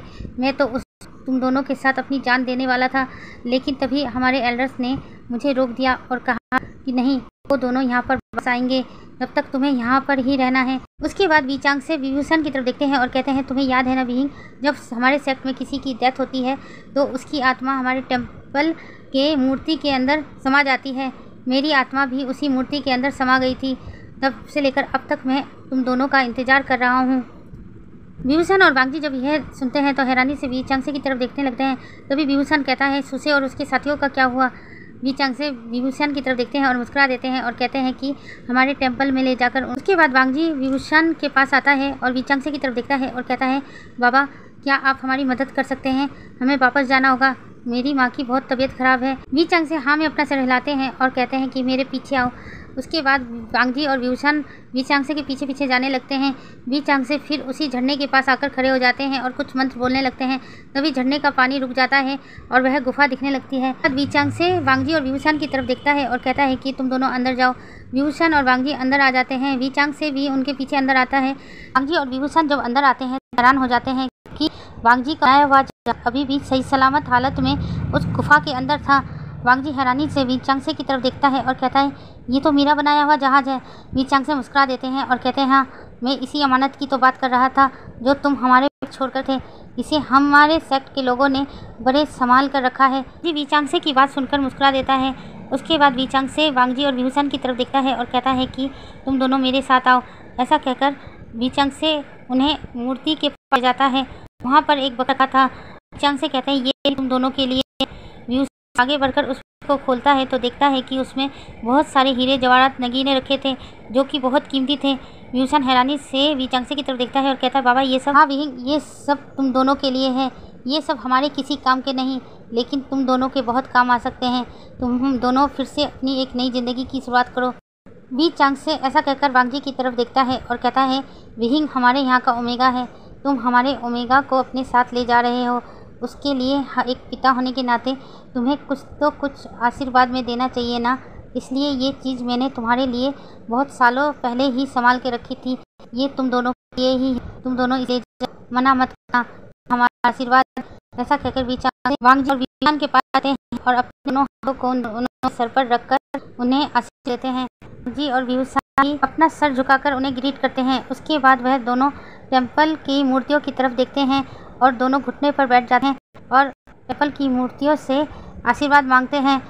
तभी वहाँ पर जो दिए रखे हुए थे अचानक से जलने लगते हैं। वी चांगसे यह देखकर मुस्कुरा देते हैं और बांगजी और विभूषण की तरफ देखते हैं और कहते हैं, तुम दोनों को हमारे एल्डर्स ने भी आशीर्वाद दे दिया है, अब तुम दोनों यहाँ से चले जाओ। विभूषण और बांगजी एक दूसरे की तरफ देखते हैं। तभी विभूषण कहते हैं, हम इस जहाज़ को इस गुफा से बाहर कैसे लेकर जाएंगे। वी चांगसे विभूषण और बांगजी की तरफ देखते हैं और कहते हैं, तुम दोनों ये बक्सा लेकर जहाज़ पर जाकर बैठ जाओ। अभी थोड़ी देर में ही यहाँ पानी आने वाला है, उस पानी के सहारे तुम दोनों समुद्र तक पहुँच जाओगे। बांगजी और विभूषण हाँ में अपना सिर हिलाते हैं। उसके बाद वह दोनों जहाज़ पर जाकर बैठ जाते हैं। थोड़ी देर में ही उस गुफा में धीरे धीरे पानी भरने लगता है और जहाज़ ऊपर तैरने लगता है। वी चांगसे जब ये देखते हैं तब वह कुछ मंत्र बोलते हैं। तभी गुफा का मुंह और भी बड़ा हो जाता है जिससे जहाज़ आसानी से बाहर जा सके। जहाज़ खुद ब खुद ही तैरते हुए बाहर निकल रहा था। वांग जी और व्यूसान जब यह देखते हैं तो दोनों खुश हो जाते हैं। धीरे धीरे जहाज गुफा से बाहर आ जाता है और समुद्र की तरफ बढ़ने लगता है। पानी धीरे धीरे बढ़ने लगा था और उनका जहाज तैरते हुए समुद्र तक पहुंच जाता है। उनका जहाज जब समुद्र में पहुंच चुका था, व्यूसान और वांग जी उस गुफा की तरफ देखने लगते हैं। वीचांग से उस गुफा में से ही वांग जी और व्यूसान को हाथ हिलाकर बाय कहते हैं। व्यूसान वांग जी की तरफ देखता है और कहता है, लेंजन, हम दोबारा वापस यहाँ जरूर आएंगे। वांग जी भी हाँ में अपना सर हिलाता है, लेकिन तभी व्यूसान देखता है कि गुफा का दरवाज़ा अचानक से बंद हो जाता है और झरने का पानी फिर से बहने लगता है। वांग जी का जहाज़ धीरे धीरे उस आइलैंड से दूर जा रहा था। व्यूसान अभी उस आइलैंड की तरफ देख रहा था।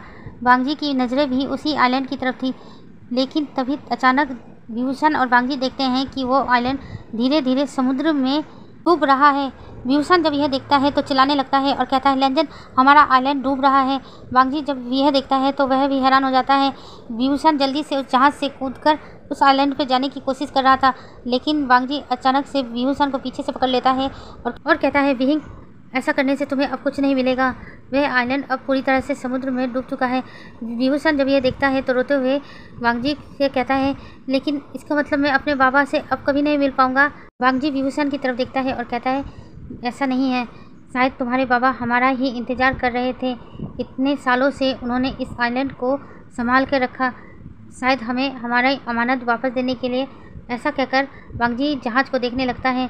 व्यूसान कहता है, मुझे बाबा की बहुत याद आएगी। मैंने सोचा था कि मैं यहाँ आकर उनसे मिल लिया करूँगा, लेकिन अब मैं उनसे कभी नहीं मिल पाऊँगा। ऐसा कहकर व्यूसान वांग जी को हक कर लेता है। वांग जी कहता है, नहीं विंग, तुम जब चाहे अपने बाबा से मिल सकते हो, बस तुम एक बार दिल से उन्हें याद करना, तो वह ज़रूर तुम्हारे सामने आएंगे। व्यूसान जब यह सुनता है तो मुस्कुरा देता है और वांग जी की तरफ देखता है और कहता है, लेंजन, तुम सच बोल रहे हो? वांग जी हाँ में अपना सर हिला देता है। उसके बाद उनका जहाज़ सफ़र पर निकल चुका था, लेकिन उनका जहाज़ कुछ ही घंटों की दूरी पर चला था कि तभी वह दोनों देखते हैं कि मैडम यू का यॉट उनकी तरफ आ रहा है। ये देखकर वांग जी और व्यूसान दोनों ही घबरा जाते हैं। वांग जी सोचता है कि ये लोग वापस क्यों आ रहे हैं। मैडम यू का यॉट उनके जहाज़ के पास आकर खड़ा हो जाता है। मैडम यू जल्दी से यॉट से बाहर निकलती है और व्यूसान की तरफ देखने लगती है। मैडम यू की आंखों में आंसू थे। मैडम यू उन दोनों की तरफ देख रही थी और उसके बाद कह रही थी, आशियान बेटा, तुम ठीक तो हो? हमने दूर से देखा कि वह आइलैंड समुद्र में डूब रहा है। मैंने सोचा कि तुम कहीं उस आइलैंड के साथ तो नहीं ख़त्म हो गए। जी जब यह सुनता है तो गुस्से से मैडम यू की तरफ देखने लगता है और कहता है, ये आपका कौन सा नया नाटक है? अभी आप फिर से कोई नया नाटक करने आई हैं यहाँ पर? तो प्लीज़ यहाँ से चले जाइए। हमें आपकी इस नाटक का हिस्सा बनने का कोई शौक़ नहीं है। मैडम यू रोते हुए कहती है, नहीं, मैं कोई नाटक नहीं कर रही हूँ। आज आशियान ने मेरी आंखें खोल दी। मैं लालच में बहुत ज़्यादा ही अंधी हो गई थी। मैं भूल गई थी कि सच्ची में तो मैंने आशियान को कभी भी माँ की कमी महसूस नहीं होने दी। मैंने हमेशा उसे अपने बच्चे की तरह पाला है। मैं ये बात भूल गई थी, लेकिन आशियान ने आज मेरी आंखें खोल दी। प्लीज़ आशियान बेटा, मुझे माफ़ कर दो, अपनी इस माँ को माफ़ कर दो। वांग जी जब यह सुनता है तो कहता है, आपकी माफ़ी की हमें कोई ज़रूरत नहीं है, अब आप यहाँ से जा सकते हैं। तभी व्यूसान वांग जी की तरफ देखता है और कहता है, लेंजन, तुम शांत हो जाओ, ये मेरी और उनके बीच का मामला है, मैं उनसे बातें कर रहा हूँ ना। वांग जी जब यह सुनता है तो अपना मुंह बना लेता है और दूसरी तरफ देखने लगता है। उसके बाद व्यूसान मैडम यू की तरफ देखता है और कहता है, मॉम, मैंने आपको कब का माफ़ कर दिया? अगर मैंने आपको माफ़ नहीं किया होता तो मैं बाबा से कहकर आप दोनों को सज़ा दिलवा सकता था। आप मेरी माँ हो। मैंने बचपन से आप दोनों को ही अपने माँ बाप समझा है। मैंने अपनी माँ और बाबा का चेहरा नहीं देखा है, लेकिन आप दोनों मेरे लिए मेरे माँ बाप समान हो, इसलिए मैंने आपकी इस गलती को माफ़ कर दिया है। अब आपको मुझसे माफ़ी मांगने की ज़रूरत नहीं है। और रही बात उस प्रॉपर्टी की, तो मुझे वो प्रॉपर्टी में कोई भी हिस्सा नहीं चाहिए। आप कहेंगी तो मैं खुद अपने हाथों से उन्हें आपके नाम पर लिख दूंगा। मैडम यू जब यह सुनती है तो कहती, नहीं बेटा, वो तुम्हारे है और तुम्हारा ही रहेगा। मेरे को अब उस प्रॉपर्टी का कोई भी लालच नहीं है, तुम बस मुझे माफ़ कर दो। व्यूसान जब यह सुनता है तो कहता है, मॉम, मैंने अभी कहा ना, मैंने आप दोनों को माफ़ कर दिया है। मैडम यू जब ये सुनती है तो थोड़ा सा मुस्कुरा देती है और व्यूसान की तरफ देखती है तो कहती है, चलो बेटा, अब हमारे साथ चलो, घर चलते हैं। व्यूसान जब यह सुनता है तो कहता है, नहीं मॉम, मैं आप लोगों के साथ घर वापस नहीं जा सकता, मुझे मेरे अल्फा के साथ रहना है। हम दोनों की शादी हो चुकी है। वांग जी जब यह सुनता है तो हैरानी से व्यूसान की तरफ देखने लगता है और अपने मन में सोचता है, मेरी और विहिंग की शादी कब हुई? वांग जी धीरे से व्यूसान के कान में कहता है, हम दोनों की शादी कब हुई? व्यूसान वांग जी की तरफ देखता है और कहता है, पिछले जन्म में। वांग जी जब यह सुनता है तो मुस्कुरा देता है। व्यूसान मैडम यू की तरफ देखता है और कहता है, मॉम, डैड, आप लोग घर चले जाइए, मैं अपने अल्फा के साथ उसके घर जाने वाला हूँ। मैडम यू जब यह सुनती है तो मुस्कुरा देती है और कहती है ठीक है, तुम अपने अल्फा के साथ हो, लेकिन किनारा हम दोनों एक साथ जाएंगे। ऐसा कहकर मैडम यू यॉट के अंदर वापस चली जाती हैं। वांग जी और व्यूसन अपने जहाज पर ही बैठे थे। वांग जी ने उस जहाज को इस तरह से बनाया था कि उस पर वांग जी को ज़्यादा मेहनत नहीं करनी पड़ रही थी। वह जहाज अपने आप ही आगे की तरफ बढ़ रहा था। लगभग 4 दिन के सफ़र के बाद उनका जहाज किनारे पर पहुंचता है।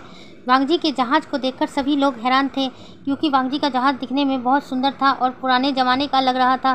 सभी लोग हैरानी से उस जहाज़ की तरफ देखे ही जा रहे थे। मैडम यू और जियांग फेमिया किनारे पे पहुंचने के बाद वांग जी और व्यूसन के पास आते हैं। वह व्यूसन के हाथों को पकड़ती है और कहती है, बेटा तुमने सचमुच हमें माफ़ कर दिया है ना? व्यूसन मुस्कुरा कर कहता है, हाँ मॉम, मैंने आपको माफ़ कर दिया। आप कितनी बार माफ़ी मांगेंगी? इन 4 दिनों में आपने तो मुझे परेशान ही कर रखा है। मैंने आपको माफ़ कर दिया और अब आपको मुझसे माफ़ी मांगने की कोई ज़रूरत नहीं है। उसके बाद वांग जी व्यूसन के पास आता है और व्यूसन की तरफ दिखता है और कहता है, विहिंग घर चलें। व्यूसन वांग जी की तरफ देखकर मुस्कुरा देता है और कहता है, हाँ चलो चलते हैं। ऐसा कहकर व्यूसन वांग जी का हाथ पकड़ लेता है। उसके बाद वह दोनों वहाँ से जाने लगते हैं। मैडम यू जियांग फेमिया एक दूसरे की तरफ देख रहे थे। मैडम यू जियांग फेमिया से कहती है, मैं बहुत बड़ी गलती करने वाली थी, अपने हाथों से ही अपने बेटे को मारने वाली थी। जियांग फेमिया हाँ में अपना सर हिलाते हैं और कहते हैं, वो तो अच्छा हुआ कि आसियान ने हमारी आंखें खोल दी, नहीं तो हमसे बहुत बड़ी गलती हो जाती। मैडम यू भी हाँ में अपना सर हिलाती है। उसके बाद जियांग फेमिया का हाथ पकड़कर वहाँ से जाने लगती है। यहाँ से 2 साल बाद का सीन दिखाते हैं। वांग जी इस वक्त अपने कैबिन में बैठा हुआ था और मीटिंग कर रहा था। तभी उसके फ़ोन पर एक नोटिफिकेशन आता है। नोटिफिकेशन देखने के बाद वांग जी के चेहरे पर स्माइल आ जाती है। वांग जी ने इन 2 सालों में अपना खुद का बिजनेस स्टार्ट कर लिया था और उस बिज़नेस को बहुत ऊंचाइयों तक ले गया था। अब वांग जी चाइना का सबसे नंबर 1 बिजनेसमैन बन चुका था। मैडम यू और व्यूसन के बीच में भी सब हो गया। व्यूसन ने अपनी सारी प्रॉपर्टी मैडम यू, जियांग फेमिया, जियांग और जियांग यानली के नाम पर कर दिया था। मैडम यू ऐसा करने से व्यूसन को मना कर रही थी, लेकिन व्यूसन ने कहा था कि उसे अब इस प्रॉपर्टी से कुछ भी नहीं चाहिए, उसका हस्बैंड इससे भी ज़्यादा अमीर है। ऐसा कहकर वह अपनी सारी प्रॉपर्टी उन सबके नाम पर कर देता है। इधर हम इवनिंग का सीन देखते हैं। वांग जी अपने ऑफिस से सीधे अपने मेंशन में पहुंचा था। वह कार से बाहर निकलकर सीधे अपने रूम की तरफ बढ़ने लगता है। वह जल्दी से जाकर रूम का दरवाज़ा खोलता है, लेकिन तभी उसकी नज़र व्यूसन पर पड़ती है। व्यूसन उसे इशारे में चुप रहने को कहता है। वांग जी यह देखकर हैरान हो जाता है। फिर वह इशारे में पूछता है कि क्या हुआ? व्यूसन कुछ भी नहीं कहता। तो वांग जी वो करता है और कहता है, तुम हमारे साथ बोल सकते हो तो तुझसे इशारों में क्यों बातें कर रहे हो? व्यूसन जब यह सुनता है तो गुस्से से वांग जी की तरफ देखने लगता है और अपने बेड के साइड पर इशारा करता है। वांग जी जब बेड की साइड पर देखता है तो वह मुस्कुरा देता है, क्योंकि उनका बेटा उल्टा होकर लेटा हुआ था। देखने में वह बहुत क्यूट लग रहा था। उसे देखने के बाद वांग जी के फेस पर स्माइल आ जाती है और वह व्यूसन के पास जाता है और कहता है कि ठीक है, मैं कोई आवाज़ नहीं करूँगा, मैं फ्रेश होने के लिए वॉशरूम में जा रहा हूँ।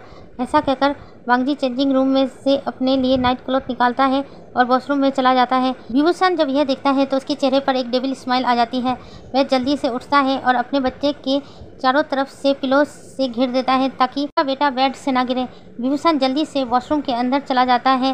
वांग जी व्यूसन को देखकर हैरान हो जाता है, लेकिन व्यूसन के फेस पर एक डेविल वाली स्माइल आ जाती है। उसके बाद तो उन दोनों का वॉशरूम में ही हॉट सेशन शुरू हो जाता है। थोड़ी देर बाद वह दोनों वॉशरूम से बाहर आते हैं। दोनों ने ही बात ले लिया था। व्यूसन वांग जी की तरफ देखता है और कहता है, लेंजन चलो ना डिनर कर लेते हैं, मुझे बहुत तेज़ भूख लगी है। वांग जी जब यह सुनता है तो हैरानी से व्यूसन की तरफ देखता है और कहता है, विंग मैंने कितनी बार तुमसे कहा है कि मेरे आने से पहले अपना डिनर कर लिया करो। आईवान अभी बहुत छोटा है, तुम उसे मिल्क फीड कराते हो, उसे भूख लग जाती है, इस हिसाब से तुम्हें भी खाना खा लेना चाहिए, वेट मत क्या करो। व्यूसन वांग जी की तरफ देखता है और कहता है, लेंजन मैंने आज तुम्हारे लिए एक ख़ास तरह की डिश बनाई है, मैंने सोचा था कि हम दोनों एक साथ खाएंगे। वांग जी जब यह सुनता है तो उसकी आंखें बड़ी बड़ी हो जाती हैं और वह एक गल्प करता है और अपने मन में सोचता है, आज ये फिर से मुझे जहर खिलाने वाला है। एक्चुअली में व्यूसन को इस जन्म में भी खाना बनाना नहीं आया था। व्यूसन जब भी वांग जी के लिए कुछ खाना बनाता था तो वह कुछ अटपटा ही बना देता था, जिस वजह से वांग जी की हालत ख़राब हो जाया करती थी। व्यूसन वांग जी का हाथ पकड़ता है और कहता है, चलो हस्बैंड मुझे बहुत तेज़ भूख लगी है। ऐसा कहकर व्यूसन वांग जी को डाइनिंग हॉल में ले आता है और वांग जी को चेयर पर बैठने को कहता है। वांग जी अंदर से बहुत ही घबराया हुआ था। उसे समझ में नहीं आ रहा था कि वह विहिंग को कैसे कहे कि वह वो खाना नहीं खाना चाहता। विहिंग जल्दी से वह खाना लाकर वांगजी को सर्व करने लगता है। वांगजी को वह खाना खाने में डर लग रहा था, लेकिन वह विभूषण को मुंह पर मना नहीं कर सकता था। तभी वांगजी की नज़र कार्मन ली पर जाती है, जो दूर खड़े होकर वांगजी को इशारा करती है कि उसने सारा फूड आइटम चेंज कर दिया है, तुम आराम से उसको खा सकते हो। यह देखकर वांगजी खुश हो जाता है, खाना खाना स्टार्ट कर देता है। खाना बिल्कुल टेस्टी था। वांगजी घबरा रहा था कि कहीं उसे विहिंग का खाना ना खाना पड़े। ये तो अच्छा है कि उसकी मॉम ने पहले ही सारे फूड आइटम चेंज कर दिए। विहिंग भी खाना खा रहा था, उसे खाना टेस्टी लगा। वह वांगजी की तरफ देखता है और कहता है, मैंने टेस्टी बनाया ना? वांगजी हाँ में अपना सर हिलाता है और खाना खाने लगता है। विहिंग भी खाना टेस्ट कर रहा था। फिर वह वांगजी की तरफ देखता है और कहता है, लेंजन मैं सोच रहा हूँ क्यों ना मैं रोज़ ही खाना बनाऊँ। वांगजी खाना खाते खाते ही रुक जाता है और खांसने लगता है और कहता है, नहीं विहिंग, तुम खाना मत बनाओ, तुम इस सब काम के लिए नहीं बने हो। मैंने तो तुमसे कितनी बार कहा है, आयुआन अब बड़ा हो चुका है, माँ उसे संभाल सकती है।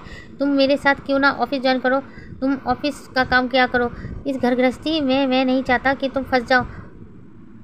विहिंग जब यह सुनता है तो मुस्कुरा देता है और वांगजी की तरफ देखता है और कहता है कि तुम दुनिया के सबसे बेस्ट अल्फा हो।